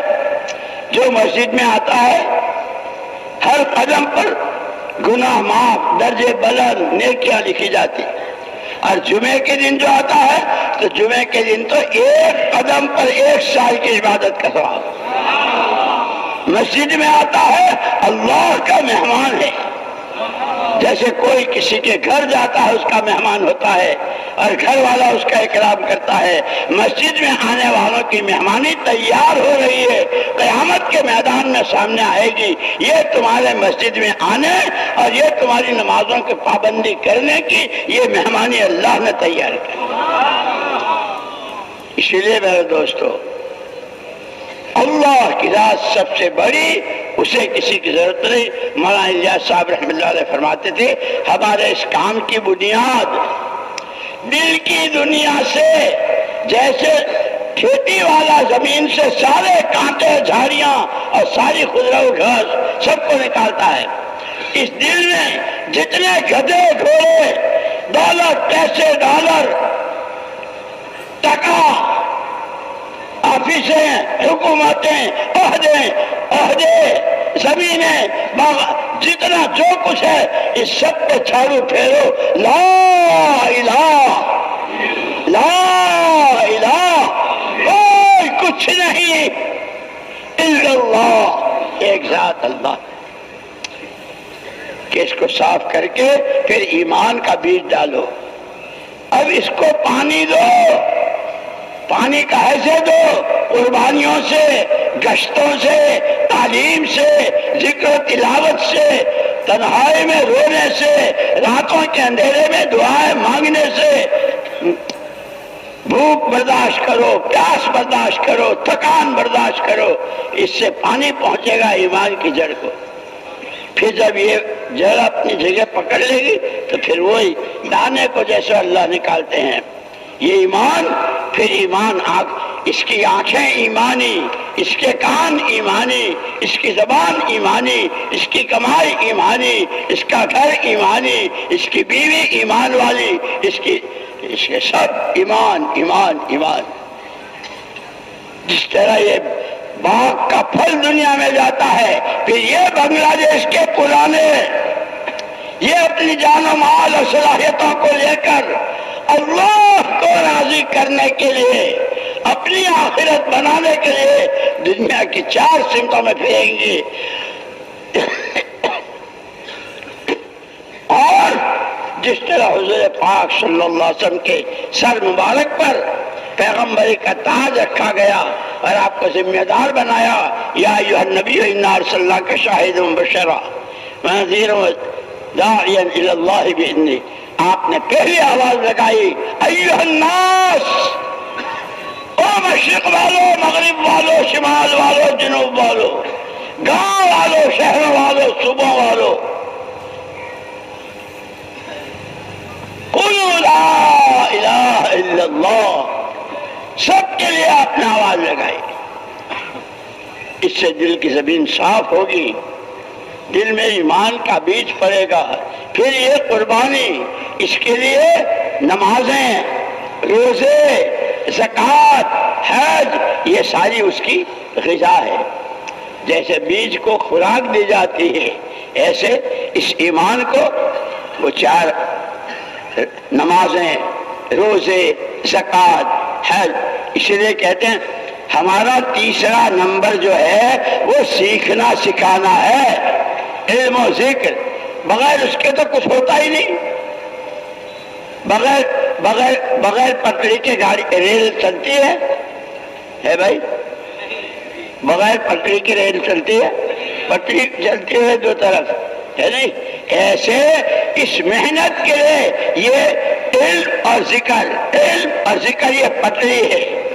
जब पटरी पर रेल होती है तो ढाके से निकलकर कहाँ चटगांव और कहाँ कहाँ पहुंचते हैं। दिल्ली से निकलकर बंबई, कलकत्ता, क्यों? पटरी है। जब इल्म और जिक्र होगा, दीन सीखेंगे, हलाल हराम जायज नाजायज अल्लाह देख रहा है। कोई देखे न देखे, कोई सुने न सुने, कोई किसी को पता चले न चले, मेरा अल्लाह अल्लाह हाज़िरी, अल्लाह हाज़िरी, अल्लाह नाज़िरी, अल्लाह माई। फिर ये जिंदगी की रेल जन्नत के बागों तक ले जाएगी, जन्नतुल फिरदौस तक पहुंचवाएगी, नबी के हाथों जाम पिलवाएगी, अल्लाह की रज़ा और खुशनुदी का पैगाम मिलेगा और जन्नत के दरवाजे खुलते चले जाएंगे। मेरे मोहतरम दोस्त और बुजुर्गो, আগে একটা কথা বলতেছিলেন, খুব গুরুত্বপূর্ণ কথা। কবরের মধ্যে সওয়াল করা হবে, মার রব্বুকা, তোমার রবকে। যার একদিন বিশ্বাস ছিল যে আমার লালন পালন করতেছেন আল্লাহ তাআলা, আমার হেফাজত, আমাকে হেফাজত করতেছেন আল্লাহ তাআলা, আমার সবকিছু আল্লাহ তাআলাই ব্যবস্থা করতেছেন। এই জন্য সে আল্লাহ তাআলার হুকুমগুলোকে যথাযথভাবে নবীর তরিকা অনুযায়ী আল্লাহকে রাজি করার জন্য আপুরা করছে। সে তো বলে দেবে যে আমার রব আল্লাহ তাআলা। কিন্তু যার ইমানের মধ্যে কিছুটা ফাঁক রয়ে গেছে, আরে দুশ্মনের হাত থেকে হেফাজত হবে, এটা তো ঠিক আছে, আল্লাহ হেফাজত করবেন, কিন্তু আশ্রয়ের একটা জায়গা তো লাগবে, একটা দুর্গ তো লাগবে, একটা দুর্গ তো লাগবে। হ্যাঁ, আল্লাহ তাআলা খাওয়ান ঠিকই আছে, কিন্তু আমাকে কিছু করতে তো হবে, কামাইরে যদি কিছু করতে হবে। এই ফাঁক যার অন্তরে রয়ে গেছে, মেরে মোহতারাম দোস্তর বুজুর্গ, সে কবরের মধ্যে ওই যে মার রব্বুকা, এই সোয়ালের পরে সে জবাব দিতে পারবে না। সে বলে দেবে যে লা আদরি, আমি জানি না, আমি জানি না, এই কথা সে বলে দিতে বাধ্য হবে। এই জন্য মেরে মোহতারাম দোস্তর বুজুর্গ, আমরা আখেরি নবীর উম্মত, আমাদের যা কিছু নেওয়ার নবীর জীবনের থেকে নিতে হবে, সারা দুনিয়াকে দিতে হবে। নবীর জীবনের থেকে নিতে হবে, সারা দুনিয়াকে দিতে হবে। মেরে মোহতারাম দোস্তর বুজুর্গ, এইটার জন্যই নবীর তরিকাকে সারা দুনিয়াতে ছড়ানোর জন্যই আল্লাহ তাআলা আমাদেরকে এই আখিরি নবীর উম্মত বানাইছেন। এরপরে যে কথা দিয়ে শুরু করছিলেন সেটা হলো, এই দুনিয়াতে এমন একজন মানুষ পাওয়া যাবে না যে তাকে বললে যে আপনি কি চান, বলে আমি বেইজ্জতি হতে চাই, অপমানিত হতে চাই, এরকম কোনো মানুষ পাওয়া যাবে? আমি আমার জীবনটাকে ব্যর্থ দেখতে চাই, এ কথা কে বলবে? মেরে মোহতারাম দোস্তর বুজুর্গ, জলিল কেউ হইতে চায় না, ব্যর্থ কেউ হইতে চায় না। সবাই চায় যে সবচেয়ে ইজ্জতওয়ালা হোক, তার জীবন ব্যর্থ না হোক, সফলতা পাক, এটা সব মানুষই চায়। কিন্তু এটা আছে কোথায়? এটা তালাশ করতে যে জায়গা আমরা ঠিকানা ভুল করে ফেলছি। ব্যবসায়ীরা মনে করছে যে ব্যবসা যত বড় করতে পারবো ততই জীবন সফল হবে। চাকরিজীবীরা মনে করে যত বড় চাকরি করতে পারবো তত জীবন সফল হবে, তত সম্মান হবে। যারা নাকি ক্ষমতা পাওয়ার জন্য দৌড়াদৌড়ি ছোটাছুটি করতেছে, জেলে যাইতেছে, কষ্ট করতেছে, মাথার ঘাম পায়ে ছুটাইতেছে, তারা মনে করে যে ক্ষমতা পাইলেই, গদি পাইলেই সফল হয়ে যাব, সম্মানিত হয়ে যাব। মেরে মোহতারাম দোস্তর বুজুর্গ, এগুলো সবই কল্পনা। এগুলো কি? সবই কল্পনা। কোরআন হাদিসের মধ্যে মেসাল আছে যেগুলো কল্পনা। বলে যে কামিয়াবি সফলতা আল্লাহ তাআলা রাখছেন মসজিদে আল্লাহর হুকুম আদায় করার মধ্যে। আল্লাহ তাআলা আস্তে আস্তে ডাক দিতেছেন, তুমি কিসের পাশে পড়ে আসো? সবচেয়ে বড় হলাম আমি, আল্লাহু আকবার, সবচেয়ে বড় আমি। এটা তোমার অন্তরে বসাও, আশহাদু আল্লা ইলাহা ইল্লাল্লাহ। তোমার অন্তরের মধ্যে গ্রহণ করাও, অন্তরকে গ্রহণ করতে বাধ্য করো যে আল্লাহ ছাড়া কোনো মাবুদ নাই। ইবাদত একমাত্র আল্লাহ, ইবাদত পাওয়ার উপযুক্ত একমাত্র আল্লাহ তাআলা। করবো কেমনে? আশহাদু আন্না মুহাম্মাদুর রাসূলুল্লাহ, মুহাম্মদ সাল্লাল্লাহু আলাইহি সাল্লামের তরিকায় করবো। কি সব মানুষের মনের আশা কামিয়াব হোক, সফল হয়ে যাক। আল্লাহ তাআলা ডাক দিলেন আল্লাহ তাআলার পক্ষ থেকে, হাইয়া আলাস সালাহ, আসো নামাজের কাছে, নামাজের দিকে আসো, নামাজের জন্য আসো, সফলতা নিয়ে যাও। হাইয়া আলাল ফালাহ, নামাজের জন্য আসো, সফলতা নিয়ে যাও। নামাজের মধ্যেই দুনিয়া আখিরাতের সফলতা রয়ে গেছে। মেরে মোহতারাম দোস্ত বুজুর্গ, নামাজকে বলা হয়েছে আল্লাহ তাআলার কুদরতি খাজানার চাবি, গায়বী খাজানার চাবি। সবকিছু ভালো মন্দ সবকিছুর খাজানা আছে আল্লাহ তাআলার কাছে ভরা, কমার কোনো সুযোগ নাই। ইজ্জতের খাজানা ভরা, সুস্থতার খাজানা ভরা, হেফাজতের খাজানা ভরা, সম্পদের খাজানা ভরা, সবকিছুর খাজানা ভরা। এই খাজানা খুলবে, গোডাউন খুলবে তো চাবি তো লাগবে। বলে চাবি হলো নামাজ, চাবি হলো নামাজ, নামাজ হলো চাবি। তুমি আসো, নামাজের দিকে আসো। কেন? আল্লাহু আকবার, আল্লাহ সবচেয়ে বড়, এই জন্যই আসবে। আশহাদু আল্লা ইলাহা ইল্লাল্লাহ, আল্লাহ ছাড়া আর কোনো মাবুদ নাই, সুতরাং আল্লাহর ইবাদতের দিকে যেতে হবে। মেরে মোহতারাম দোস্ত বুজুর্গ, এই যে আজান, দাওয়াত আল্লাহ তাআলার পক্ষ থেকে, এটা শুধু আমাদের দেশের মানুষের জন্য না, এটা শুধু সৌদি আরবের মানুষদের জন্য না, নির্দিষ্ট কোনো দেশের মানুষের জন্য না, এটা সারা দুনিয়ার সমস্ত মানব জাতির জন্য আল্লাহ তাআলার পক্ষ থেকে এই দাওয়াত।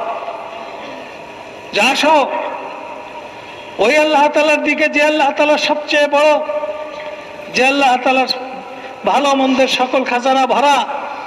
আসো, আল্লাহ তাআলার ডাকে সাড়া দিয়ে আসো, চাবি নিয়ে যাও। মেরে মোহতারাম দোস্ত বুজুর্গ, সমস্ত মানুষের জন্য এই আওয়াজ, দাওয়াত আল্লাহ তাআলার পক্ষ থেকে, আহ্বান আল্লাহ তাআলার পক্ষ থেকে। দুনিয়াতে যত দেশ আছে, যত মানুষ আছে, সমস্ত মানুষের জন্য। এই জন্য মেরে মোহতারাম দোস্ত বুজুর্গ, এটার গুরুত্ব উপলব্ধি করা এবং আল্লাহ তাআলার ইবাদতকে আল্লাহ তাআলার শান মতো করা। যেমনি ভাবে আল্লাহ তাআলার শান মতো আল্লাহর উপর ঈমান আনা, অনুরূপ ভাবে আল্লাহ তাআলার ইবাদতকেও আল্লাহ তাআলার শান মতো, মর্যাদা অনুযায়ী আল্লাহ তাআলার ইবাদতকে করা। মেরে মোহতারাম দোস্ত বুজুর্গ, যেই মানুষটার অন্তরে ঈমান মজবুত হয়েছে, এমন মজবুত হয়েছে, সে এখন আল্লাহ তাআলার হুকুম ছাড়া অন্য কোনো কিছুর পিছনে সময় দেওয়ার সময় তার নাই। তার একই বিশ্বাস হয়ে গেছে যে আল্লাহ তাআলাই সবকিছু করেন, আর আমার জন্য করবেন নামাজের বিনিময়ে। হ্যাঁ, তো মেরে মোহতারাম দোস্ত বুজুর্গ, তখন কি হবে? সে তখন তার মুখটা ইমানদার হয়ে যাবে, তখন তার কানটা ইমানদার হয়ে যাবে, তখন তার হাতটা ইমানদার হয়ে যাবে, তখন তার চোখটা ইমানদার হয়ে যাবে, তখন তার পাটা ইমানদার হয়ে যাবে। অর্থাৎ তার হাত দিয়ে ওইটি সে ধরবে যেটা ধরার জন্য শরীয়তে অনুমতি দিছে। মুখ দিয়ে ওই কথাটাই বলবে যে কথাটা বলার অনুমতি দেওয়া হয়েছে শরীয়তে। কানে ওই কথাটাই শুনবে যেটা শোনার অনুমতি আছে, বা ওই দিকেই চলবে যেদিকে চলার অনুমতি আছে। নিজেকে সব রকমের মন্দের থেকে ফিরাই রাখবে। হারাম পথে সে যাবে না, অবৈধ রাস্তায় সে চলবে না, অবৈধ কামাই রুজি করবে না। মেরে মোহতারাম দোস্ত বুজুর্গ, কারণ হুজুর সাল্লাল্লাহু আলাইহি সাল্লামের কাছে আল্লাহ তাআলা সরাসরি হুকুম হুজুর সাল্লাল্লাহু আলাইহি সাল্লামকে দিয়ে আল্লাহ তাআলা আমাদেরকে জানাইছেন, মা আতাকুম রাসূলু ফাখুযুহু ওয়া মা নাহাকুম আনহু ফান্তাহু। নবী করণীয় বলতে যা কিছু নিয়ে আসছেন এগুলোকে করো, যা কিছু থেকে নিষেধ করছো ওগুলো থেকে বিরত থাকো। তো মেরে মোহতারাম দোস্ত বুজুর্গ, তখন এই লোকটা পরিপূর্ণ ইমানদার হয়ে যাবে। মেরে মোহতারাম দোস্ত বুজুর্গ, হযরত ইলিয়াস রহমতুল্লাহ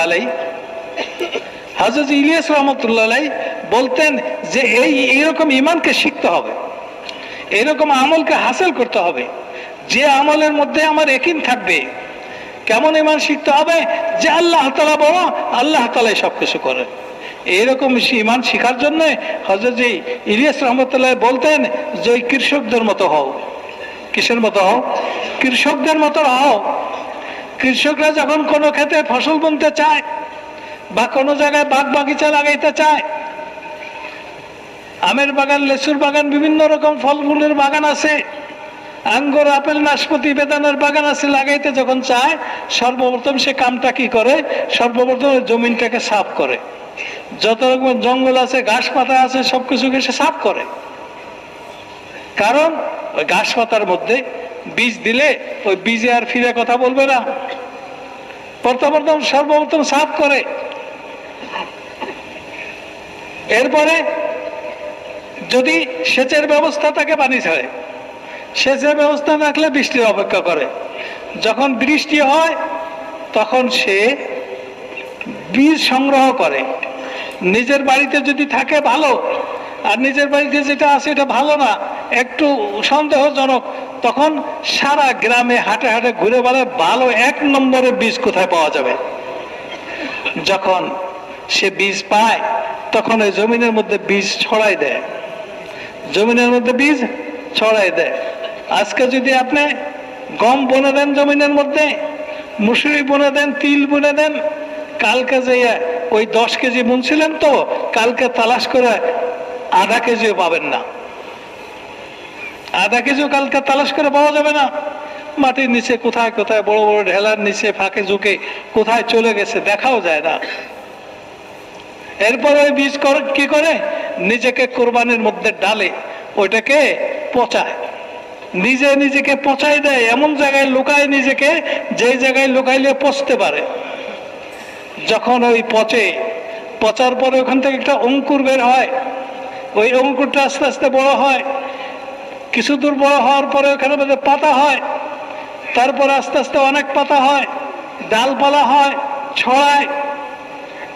গন্তব্য ছিল একটা এক জায়গায় পড়ছে, একটা ওই জায়গায় এক গুছা হয়, তারপরে ফুল হয়, তারপরে ফল হয়, তারপরে কৃষকের ঘরে আসে, কৃষক ঘরের থেকে নিজের প্রয়োজন রাখে, বাকিটা দেশে বিদেশে তারা এক্সপোর্ট করে। কেন? তার জমিনটাকে সে সাজাইছে, ঘাস পাতা মুক্ত করছে, কাটা গোছা মুক্ত করছে, পানির ব্যবস্থা করছে। মেরে মোহতারাম দোস্তর বুজুর্গ হযরত ইলিয়াস রহমতুল্লাহ বলতেন, আমাদের অন্তরটাও জমিনের মতো। আমাদের অন্তরটা কি? জমিনের মতো। এখানে অনেক কাটা গোছা হয়ে গেছে, আল্লাহর গায়ের যা আছে সবই হলো কাটা আর গোছা। ব্যবসা, চাকরি, ক্ষেত খামার সবই ইমানের জমিনের কাটা, ইমান বিধ্বংসী গাছ। বলে এই গাছগুলোকে মুক্ত করতে হবে। বলেন যে বলো লা ইলাহা, এটা বলে দিলের সমস্ত কাটা গুছা ঘাস পাতাকে শেষ করে ফেলো, পরিষ্কার করো দিলকে। এরপরে বীজ দাও, ইল্লাল্লাহ, নাই কোনো মাবুদ আল্লাহ ছাড়া। এখন এই বীজটা দেওয়ার পরে এখন এটা যত্ন করো, সেচাই করো, যত্ন করো। এর যত্ন কিসের দ্বারা হবে? তালিমের হালকার দ্বারা হবে, নামাজের পাবন্দির দ্বারা হবে, এলেম শিখানোর দ্বারা হবে, আল্লাহর জিকিরের দ্বারা হবে, রোজা আদায় করার দ্বারা হবে, যাকাত দান দেওয়ার দ্বারা হবে, হজে যাওয়ার দ্বারা হবে। সমস্ত নেক আমলের দ্বারা এই অন্তরে যে বীজটা, আল্লাহ একমাত্র মাবুদ বীজটা রাখছিলাম, এটা তখন যত্ন হবে। এটা যখন যত্ন হবে তখন মোহতারাম দোস্তর বুজুর্গ ইমানের গাছ গজাবে। ইমানের গাছ যখন গজাবে তখন ওইখান থেকে 2 রকমের ফল বের হবে। এক রকমের ফল দিয়ে আল্লাহ তাআলা আমাদের জরুরত পুরো করবেন, আর এক রকমের ফলকে আল্লাহ তাআলা আখিরাতের জন্য রাখবেন। এই জন্য হাদিসের মধ্যে আছে, যখন আজান হয়ে যায় বা নামাজের জন্য বান্দা যখন মসজিদে যেতে থাকে তো একটা কদম ফেলার সাথে সাথে তার একটা গুনাহ মাফ হয়ে যায়, আর একটা গুনাহ মাফ হয়ে যায়, আর সাথে সাথে একটা নেকি আল্লাহ তাআলা লিখে দেন, আর সাথে সাথে একটা প্রমোশন হয়। কদম ফেলাইলাম একটা, ধাপ ফেললাম একটা, পুরস্কার পাইলাম 3 রকম। পুরস্কার পাইলাম কয় রকম? 3 রকম। একটা গুনাহ মাফ, একটা নেকি আর একটা দরজা বলেন প্রমোশন, ইমানি প্রমোশন। আর মসজিদে যখন যাবে তখন সে আল্লাহ তাআলার মেহমান হবে। যেমনি ভাবে আল্লাহ তাআলাকে না দেখে বিশ্বাস করতেছি আমরা, কি বলেন, বিশ্বাস করি না? আল্লাহ তাআলাকে না দেখে বিশ্বাস করতেছি, আল্লাহ তাআলার মেহমানদারির ব্যবস্থা করছেন, এইটাও বিশ্বাস করতে হবে। এই মেহমানদারি কোথায়? এই মেহমানদারি আরশের ছায়ার নিচে। এই মেহমানদারি হুজুর সাল্লাল্লাহু আলাইহি ওয়াসাল্লামের হাতে হাউজে কাউসারের পানি। এই মেহমানদারি ওই জান্নাতে যে নিয়ামতের বাগানের মধ্যে। মেরে মোহতারাম দোস্তর বুজুর্গ, এই জন্য আমাদের তবলিগের মেহনতের মধ্যে 3 নম্বরটা বড় গুরুত্বপূর্ণ নম্বর, এলেম ও জিকির। কি কোন নম্বরে? এলেম ও জিকির। এলেম বহুত জরুরি, শিখতে হবে। না শিখলে জাহালতের অন্ধকারে ডুবে থাকবো। জাহালতের মধ্যে, অন্ধকারের মধ্যে থেকে কেউ সঠিক পথ পায় না। কি বলেন, পায় নাকি? সঠিক পথ কেউ পায় না। এলেম শিখতে হবে, এলেম শিখাইতে হবে, আল্লাহর জিকির করতে হবে। এই দুইটা এলেম আর জিকির, এটা হলো এমন, যেটা হলো রেল লাইনের 2 পাটির মতো। রেল লাইনের 2টা পাটি যদি থাকে, তাহলে ঢাকার থেকে ট্রেনে উঠবে, চিটাগাং চলে যাবে। ঢাকার থেকে ট্রেন উঠবে ওই সিলেট চলে যাবে। ঢাকার থেকে ট্রেন উঠবে সেই চাঁপাইনবাবগঞ্জ চলে যাবে। আমাদের দেশটা এতটুকু, এর চেয়ে বেশি বর্ণনা দেওয়া যাবে না। অনেক দেশ আছে 2000, 3000, 4000 মাইল পর্যন্ত চলে যাইতেছে মানুষের ট্রেনে। কখন যেতে পারে? যদি 2 পার্টি ঠিক থাকে। মেরে মোহতারাম দোস্তর বুজুর্গ, আমাদের মধ্যে এলেমের তলব, এলেম শিখানোর চর্চা এবং আল্লাহর জিকিরের, আল্লাহকে স্মরণ করার জন্য আল্লাহ তাআলার হুকুম পালন করার চর্চা যদি আমাদের মধ্যে থাকে, তাইলে ট্রেনের 2 পার্টি হইল, এই 2 পার্টির উপরে ভর করে আমরা জান্নাতের বাগানে পৌঁছে যেতে পারবো। এটা শেষ জায়গা হলো জান্নাতের বাগান। জান্নাতের বাগান। মেরে মোহতারাম দোস্তর বুজুর্গ, এই বলেন যে আমাদের অন্তরটা হলো জমিনের মতো, এখানে পরিষ্কার করতে হবে, এখানে বীজ দিতে হবে, এর যত্ন করতে হবে। এই আমলের দ্বারা ইমানের যত্ন হবে। মেরে মোহতারাম দোস্তর বুজুর্গ, যখন ইমানের ফল ফলা শুরু হয়ে যাবে, তো মেরে মোহতারাম দোস্তর বুজুর্গ, কৃষকের ঘরের চাল, গম, ছোলা, মুসুরি, এটা যেমন বিদেশেও চলে যায়, মেরে মোহতারাম আমাদের দেশে আসে আর কি, বিদেশ থেকে তো আসে, তাই না? বিদেশে চলে যায়। অনুরূপ ভাবে যখন আমাদের ইমানের গাছে ফল শুরু হবে, আমি আল্লাহ থেকে নিতে পারবো, আল্লাহ থেকে নেওয়ার শক্তি আমার অর্জন হবে, আল্লাহ নামাজের মাধ্যমে আমি নিতে পারবো, মাখলুককে দিতে পারবো, তখন আল্লাহ তাআলা আমাকে সারা দুনিয়ার মধ্যে সফর করাবেন। কি বলেন? বলেন যে বারংবার বলতেছেন যে আপনারা সব 3 চিল্লাওয়ালা, বিদেশে সফর করবো তো ইনশাআল্লাহ। বিদেশের সফরের পুঁজি কোনো টাকা পয়সা না, বিদেশের সফরের পুঁজি হলো ইমানের শক্তি আর নুরানি আমলের ইহতেমাম। আল্লাহ তাআলা আমাদের সকলকে ইমানকে শক্তিশালী করে দেন এবং আমলকে হুজুর সাল্লাল্লাহু আলাইহি ওয়াসাল্লামের তরিকা অনুযায়ী করার জন্য তৌফিক দিয়ে দেন, যেই আমলের দ্বারা আমরা আল্লাহ তাআলার কাছ থেকে নিতে পারি। তার মধ্যে সবচেয়ে গুরুত্বপূর্ণ আমল হলো নামাজ, যেটাকে হাদিসের মধ্যে গায়বী খাজানার চাবি বলা হয়েছে। গায়বী খাজানা কি বলা হয়েছে? চাবি বলা হয়েছে। চাবি যদি থাকে তো গোডাউন থেকে মাল বের করতে আর অসুবিধা নেই, দুনিয়া ধ্বংস হয়ে যেতে পারে, কিন্তু আমার কাছে যদি নামাজ থাকে তা আমার কোনো কষ্ট হবে না। আমি নামাজের মাধ্যমে আল্লাহ তাআলার কাছ থেকে আমার জরুরতকে পুরো করতে পারবো। এই জন্য এই গুণগুলো আমার মধ্যে আনার জন্য মেহনত করবো তো ইনশাআল্লাহ। আর সারা দুনিয়াতে সফর করবো তো ভাই। আল্লাহ তাআলা কবুল করে। ये पुरानों का मजमा है, इनके लिए 2 चीजें, काम में तरक्की कैसे हो, इसलिए कि यहाँ तो बांग्लादेश में तो बरसों से सुन रहे हैं इज्तिमा इज्तिमा इज्तिमा इज्तिमा। मस्जिदों को आबाद करो, मकामी काम को जमाओ। इसमें 2 चीजें हैं, एक काम की तरक्की और एक काम करने वालों की तरक्की। काम की तरक्की होगी कुर्बानियों से।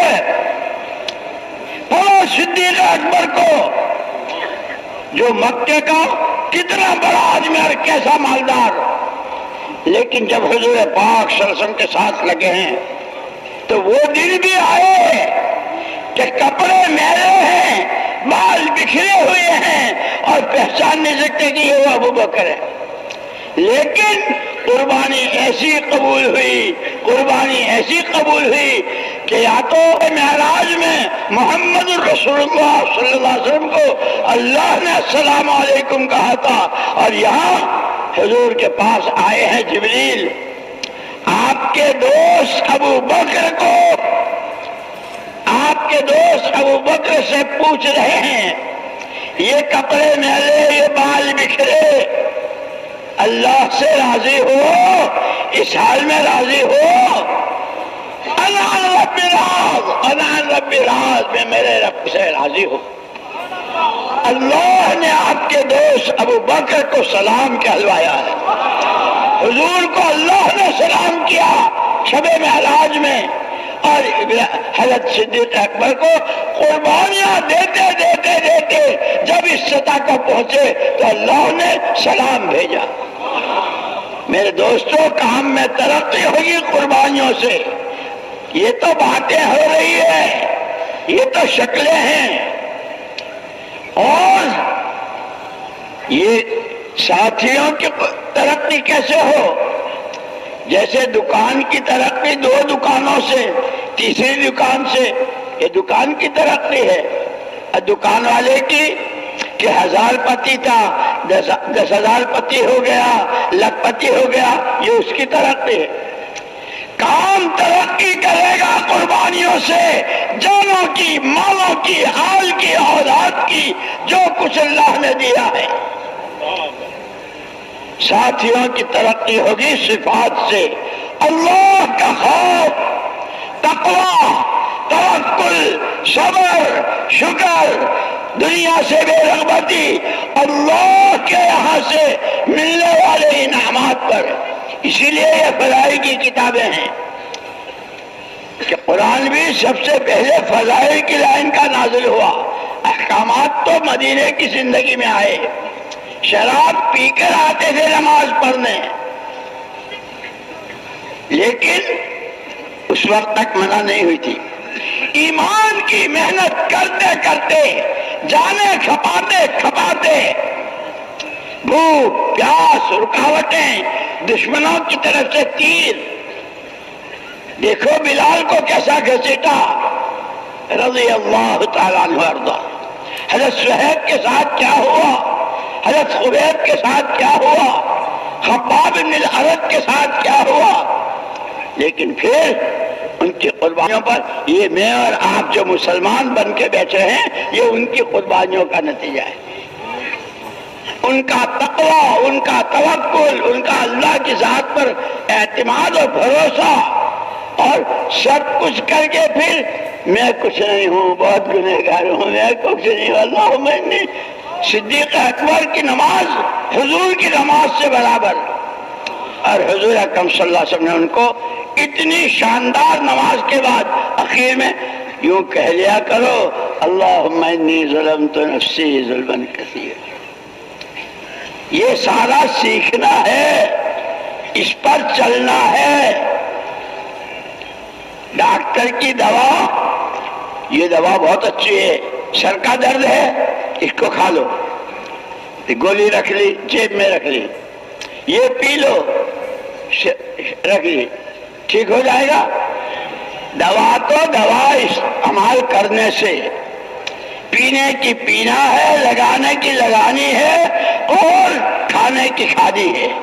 یہ پورا ہسپتال ہے، نبوت کی محنت کا ہسپتال ہے۔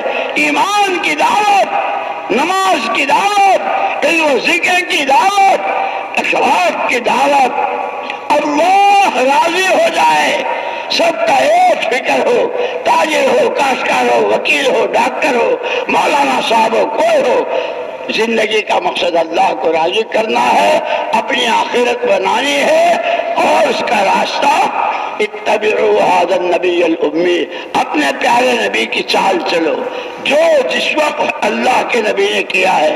بالوں کی کنگھی آپ نے کیسے کی، داڑھی کی کنگھی آپ نے کیسے کی، ناخن تراشنا کیسے سکھایا، مسواک میں کیا دعا بتائی، سو کر اٹھتے تو آپ کی زبان پر اس کے فضائل ہیں. اسی لیے مولانا اشرف صاحب رحمۃ اللہ علیہ فرماتے تھے جب بھی کوئی عمل کرو تو اس عمل پر اللہ کیا دینے والے ہیں اس کی فضیلت کے دھیان سے یاد کرو.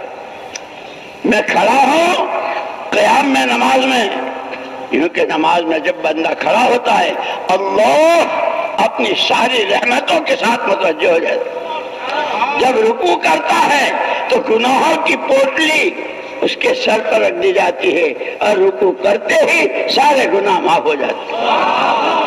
جب یہ سجدہ کرتا ہے تو یہ خدا کے سامنے سجدے میں ہے، اللہ اس کو کر خوش ہوتے ہیں اور اس وقت میں جو کہتا ہے اللہ سنتے ہیں.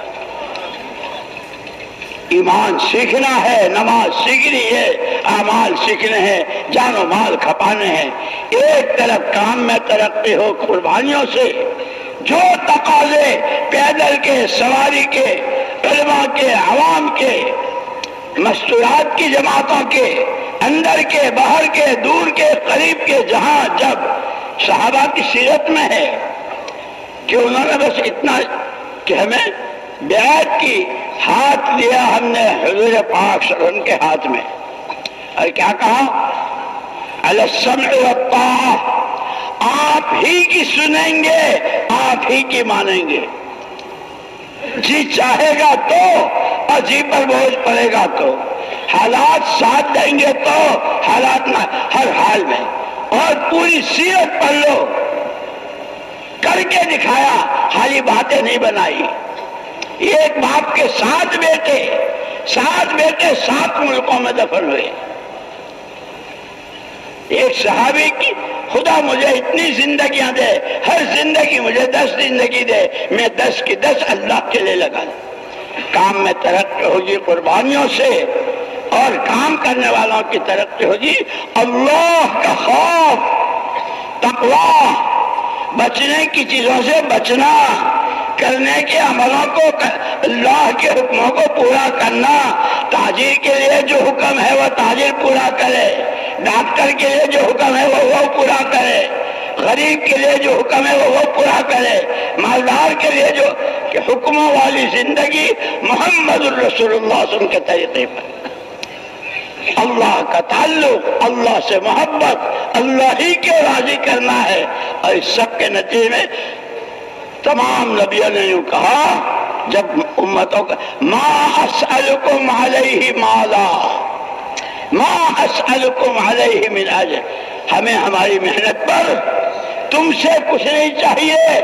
ہاں تم مارتے ہو وَلَنَصْبِرَنَّ عَلَىٰ مَا عَادَيْتُمُونَا، تمہاری تکلیفوں پر ہم صبر کریں گے، بدلہ ہمیں اللہ سے لینا.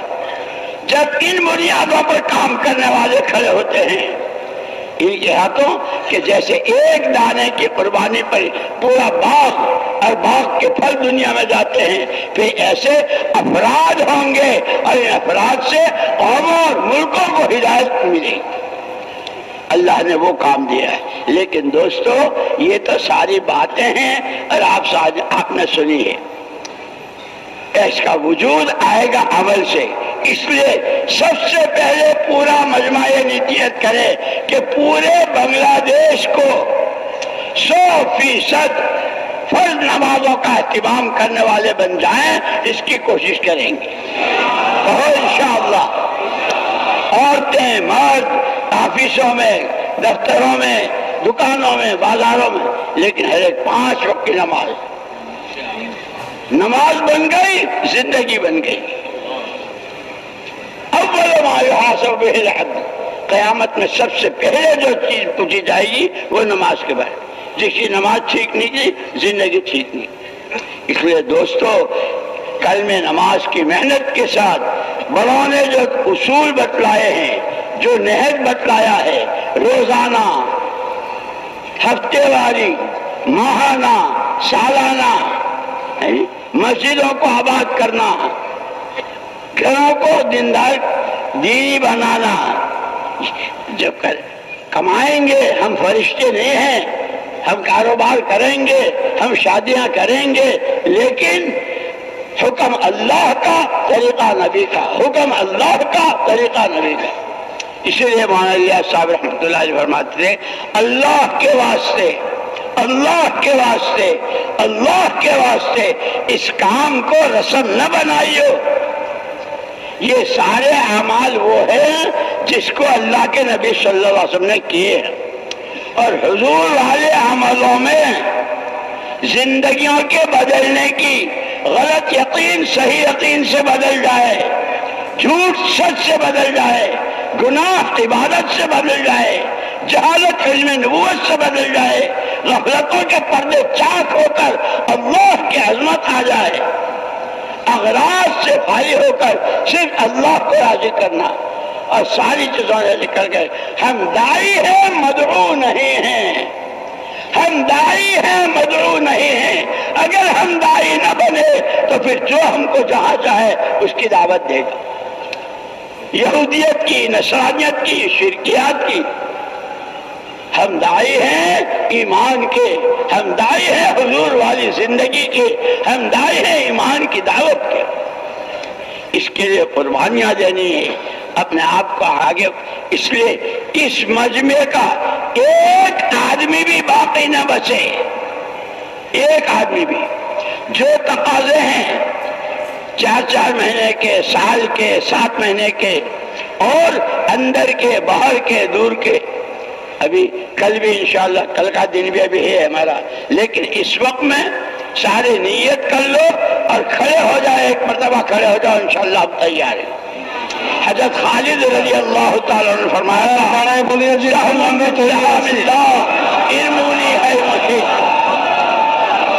हजरत खालिद रजी अल्लाह तआला ने फरमाया था, मैं अल्लाह के तीरों में का एक तीर हूँ, फेंको मुझे जहां चाहो।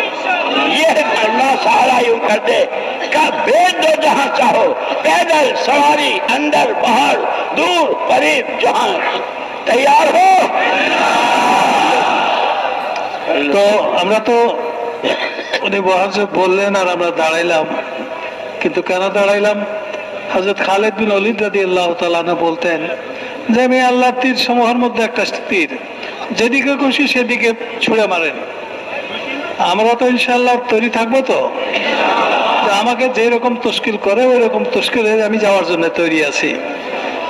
বসেন বসেন, মেহরবানি করে বসেন, শোনেন কথাটা শোনেন। এরকম দাঁড়াইছি বসছি বহুবার। आसमानों में धूम मच रही है, अल्लाह फरिश्तों से कह रहे हैं, देखे मेरे बंदे, मेरे नाम पर, मेरे काम के लिए, मेरे अल्लाह का कलमा बुलंद हो जाए, नबी वाली जिंदगी जिंदा हो जाए, इसके लिए यहाँ बैठे।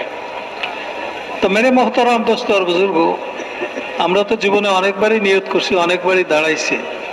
এইবার এটাকে বাস্তবে রূপ দিয়ে দিই। ইনশাআল্লাহ এবার দাঁড়াইছি, আমাকে যেখানে পাঠাবে আমি সেখানে যাব। পায়দল পাঠালে পায়দলে যাব, সোয়ারিতে পাঠালে সোয়ারিতে যাব, বাইরে যাইতে বললে বাইরে যাব।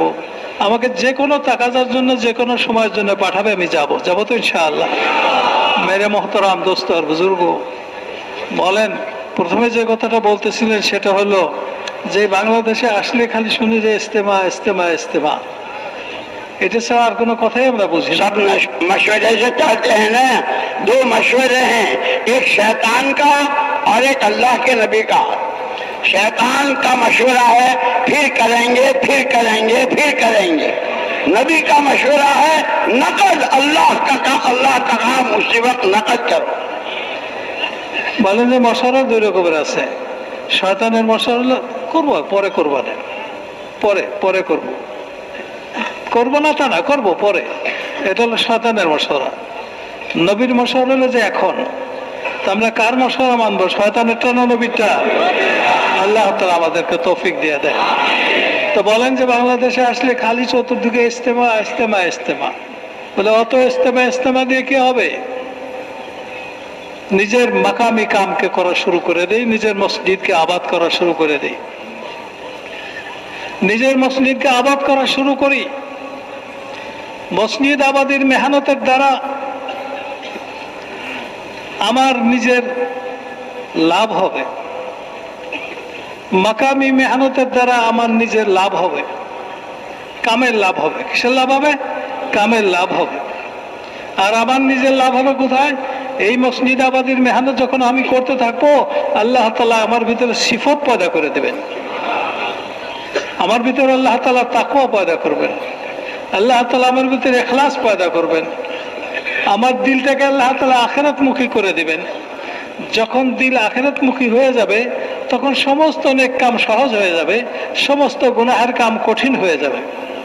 হ্যাঁ, মসজিদ আবাদির মেহনতের দ্বারা কামের লাভ, আর কোরবানির দ্বারা কামের লাভ, মসজিদ আবাদির মেহনতের দ্বারা নিজের লাভ। হ্যাঁ, এই জন্য হযরত ইলিয়াস রহমতে বলতেন যে তোমরা দিলের জমিনটাকে ঠিক করার জন্য তিন পুঁজিকে খরচ করে ফেলো।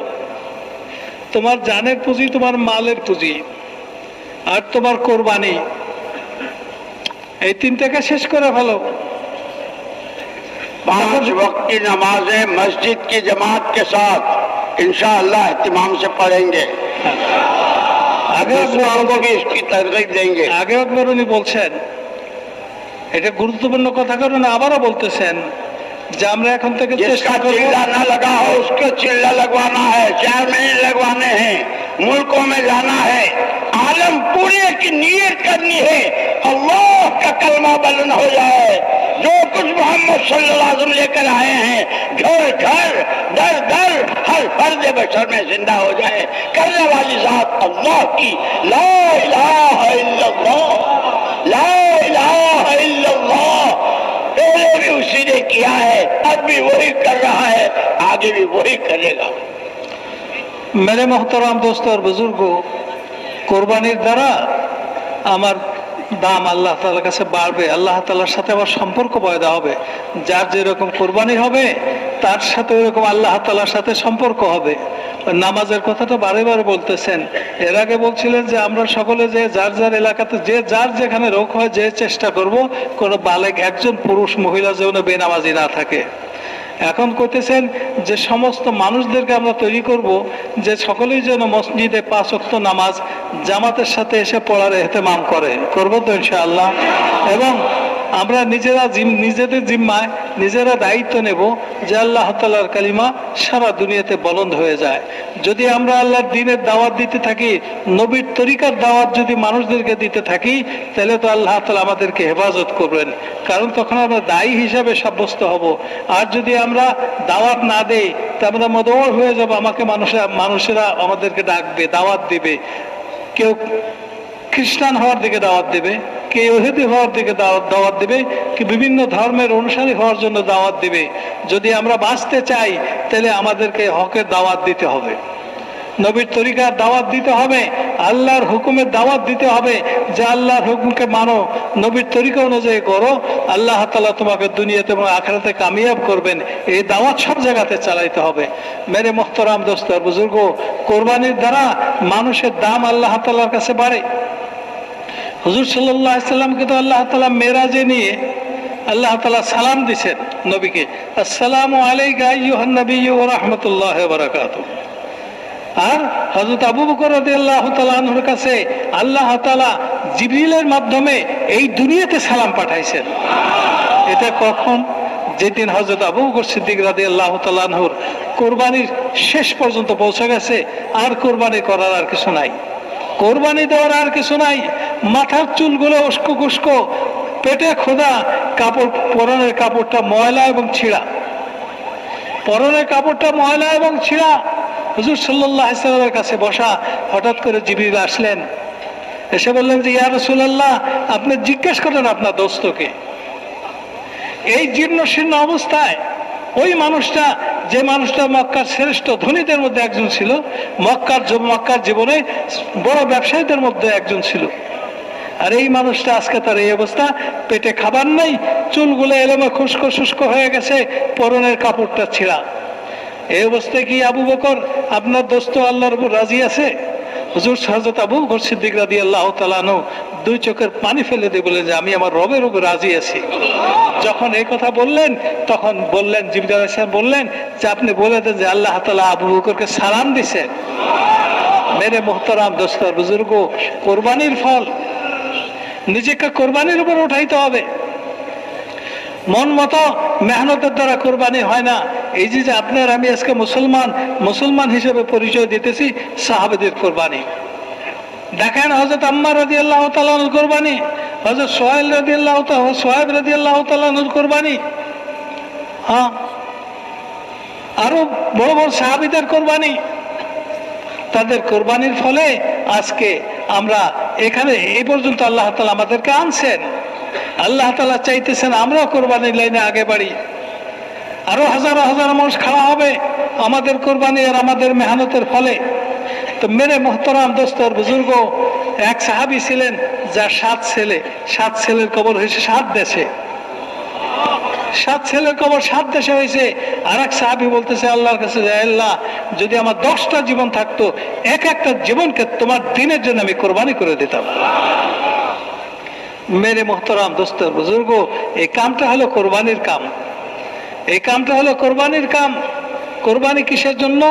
আল্লাহর হুকুমকে ঈমান আনার সাথে সাথে আল্লাহর হুকুমকে নিজের জীবন দিয়ে পরিপূর্ণ করার সাথে সাথে, আদায় করার সাথে সাথে সমস্ত দুনিয়ার মানুষের কাছে আল্লাহর হুকুমকে পৌঁছানো। কিভাবে পৌঁছানো? জাহালাতের সাথে না, এলেমের দৃষ্টিতে, যে আমার পৌঁছানোর তরিকাটা যেন সহি হয়। আল্লাহ তাআলার জিকির করতে করতে, মাখলুকের হক আদায় করতে করতে, আল্লাহ তাআলাকে রাজি করার জজবা নিয়ে নিজের জান আর মালকে নিয়ে সারা দুনিয়ার অলিতে গলিতে, গ্রামে গ্রামে, শহরে বন্দরে, দোকানে দোকানে যে ঘুরতে থাকা, এই দিনকে পৌঁছানোর জন্য। মেরে মোহতারাম দোস্তর বুজুর্গ, সাহাবাদের এইটাই নেশা ছিল, সাহাবাদের এইটাই পেশা ছিল, এইটাই তাদের ধ্যান ছিল, এইটাই তাদের কাম ছিল। মেরে মোহতারাম দোস্তর বুজুর্গ, এই জন্য আল্লাহ তাআলা সাহাবাদেরকে অত বড় মর্যাদা দিয়ে দিয়েছেন। মেরে মোহতারাম দোস্তর বুজুর্গ, যখন নাকি মানুষ আল্লাহর দিনের জন্য কোরবানি করতে থাকে, তখন আল্লাহ তাআলা তার মধ্যে একটা করে দেয়। सल्लल्लाहु अलैहि वसल्लम जब हिजरत करके मदीना पाक तशरीफ ले गए, वहाँ भी साहबा हमारे जैसे इंसान थे, उनकी भी बीवी बच्चे, खेत क्यार बाग सब था। लेकिन जब कोई पूछता था कौन हो, तो जवाब देता, बंदा अल्लाह का हूँ, उम्मती नबी का हूँ। बंदा अल्लाह का हूँ, बंदगी अल्लाह की करूंगा, हर मौके पर उसका हुक्म, नबी की चाल, नबी का काम मेरा काम है। अल्लाह करे हमारी ये आवाज हो जाए। বলেন যে আমরা যেরকম মানুষ, ঘর সংসার আছে, ছেলে মেয়ে বউ বাচ্চা আছে, সাহাবাদেরও ওই ছিল, ঘর সংসার ছিল, ছেলে মেয়ে বউ বাচ্চা ছিল। কিন্তু হুজুর সাল্লাল্লাহু আলাইহি সাল্লামের মেহনতের কারণে, ওনাদের কোরবানি আর মুজাহাদার কারণে ওনাদের বোল পাল্টাই গেছিল। ওনাদেরকে যদি জিজ্ঞাসা করতো যে আপনি কে, বলে যে আমি বান্দা তো আল্লাহ তাআলার, বেঁচে আছি এবং বেঁচে থাকবো আল্লাহ তাআলার হুকুমকে নিয়ে, নবীর তরিকা অনুযায়ী। ওনারা এইটা বলে স্বাচ্ছন্দ্য বোধ করতেন। অর্থাৎ দিনের মেহনতকে সার্বক্ষণিকভাবে ওনাদের জীবনের জন্য বেছে নিয়েছিলেন। তখনই ওনাদের জন্য এটা সহজ হয়েছে। বলেন যে হুজুর যখন নাকি মানুষ কোরবানির সাথে দাওয়াতের মেহনত করতে থাকে, তখন আল্লাহ তাআলা তার মধ্যে এমন একটা সিফত দেন, যেই সিফতের কারণে সে আল্লাহ তাআলার কাছে তারাক্কি করতে থাকে। তার ভিতরে বিনয় আসে, নিজেকে অপরাধী মনে করে, সবসময় নিজেকে অপরাধীর চোখে দেখে। তাই আর কি বলেন, এগুলো করবো তো ইনশাআল্লাহ।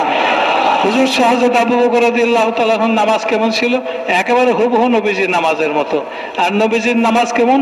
একেবারে 100% আল্লাহর কাছে পছন্দনীয় নামাজ।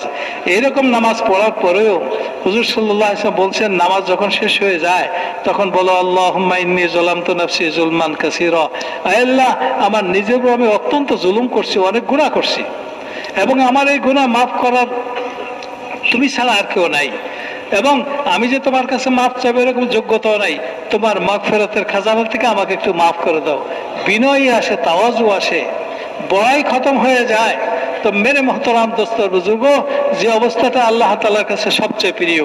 এই জন্যে উনি যে কথাটা বলতেছিলেন সেটা হলো, আরো যতগুলো কথা বলতেছিলেন তার মধ্যে মূল কথাটা হলো, এখানে সবাই আমরা সবাই 3 চিল্লা দেনাওয়ালা, 3 চিল্লার সাথে এখানে একত্রিত আছি। কালকে পর্যন্ত আমাদের হাতে সময় আছে, সুযোগ আছে, কিন্তু আজকের মজলিসটাকে গুরুত্ব দিয়ে আজকে মজলিসটাকে যথাযথ গুরুত্ব দিয়ে আমরা যে নিয়ত করলাম যে আমরা আল্লাহর রাস্তাতে যাব, এখন থেকে আমরা নিজেদের জামাত বানাবো, জামাত বানায় তশকিল আল্লাহদের কাছে আমরা পার্চা পাঠাবো, একবারে এই আমলটা করে দেখি। যে বলছি যাব যাবই, বলছি যাব যাবই, কারণ শয়তানে বলবে যে পরে যাও। ওই যে মশারা শুনাইলো না, মশারা দুইটা, শয়তানে বলবে যে পরে করো, নবী বলে নগদ করো। তো কোনটা করব, পরে না নগদ? আমরা যদি এই মজমা এখান থেকে রওনা হয়ে যেতে পারি, কিছু দেশের মধ্যে আর কিছু বিদেশের মধ্যে, ইনশাআল্লাহ সারা দুনিয়াতে একটা হরকত পড়ে যাবে। যাবো তো ইনশাআল্লাহ? আল্লাহ তাআলা সকলকে তৌফিক দিয়ে দেয়, কবুল করে নেয়। সুবহানাল্লাহি ওয়া বিহামদিহি, সুবহানাক আল্লাহুম্মা ওয়া বিহামদিকা, আশহাদু আল লা ইলাহা ইল্লা আনতা, আস্তাগফিরুকা ওয়া আতুবু ইলাইক। তো আযান होगी, নামাজ होगी, उसके बाद जरूरतों से फारिग होंगे। প্রত্যেক ভাই যার যার খিত্তাতে যে, প্রত্যেক খিত্তায় তশকিলে জামাত আছে, তার কাছে যেয়ে নিজের নামকে পেশ করি 3 চিল্লার জন্য, পায়দল সওয়ারি, কাউকে আল্লাহ তাআলা তৌফিক দিয়ে থাকলে সে বিদেশের জন্য নাম দেই, তারপরে নাম লেখাইয়া তারপরে আমরা জরুরত থেকে ফারেক হতে যাব। কারণ এখন তশকিল হবে, যতক্ষণ দরকার হয় ততক্ষণ তশকিল চলবে। মাত্র 1:15 বাজে, যখন তশকিল শেষ হবে তারপরে আজান হবে, যখন আজান হবে তার আধা ঘন্টা পরে জামাত হবে। তা হওয়া পরে কিছু নাই। আমরা যেভাবে জজবা দেখাইছি, যেভাবে আল্লাহর ভগবানগুলো দাঁড়াইছি, তা আমরা ঠিক করে আল্লাহ তশকিল আল্লাহদের কাছে নিজেদেরকে হাওয়ালা করে দিই।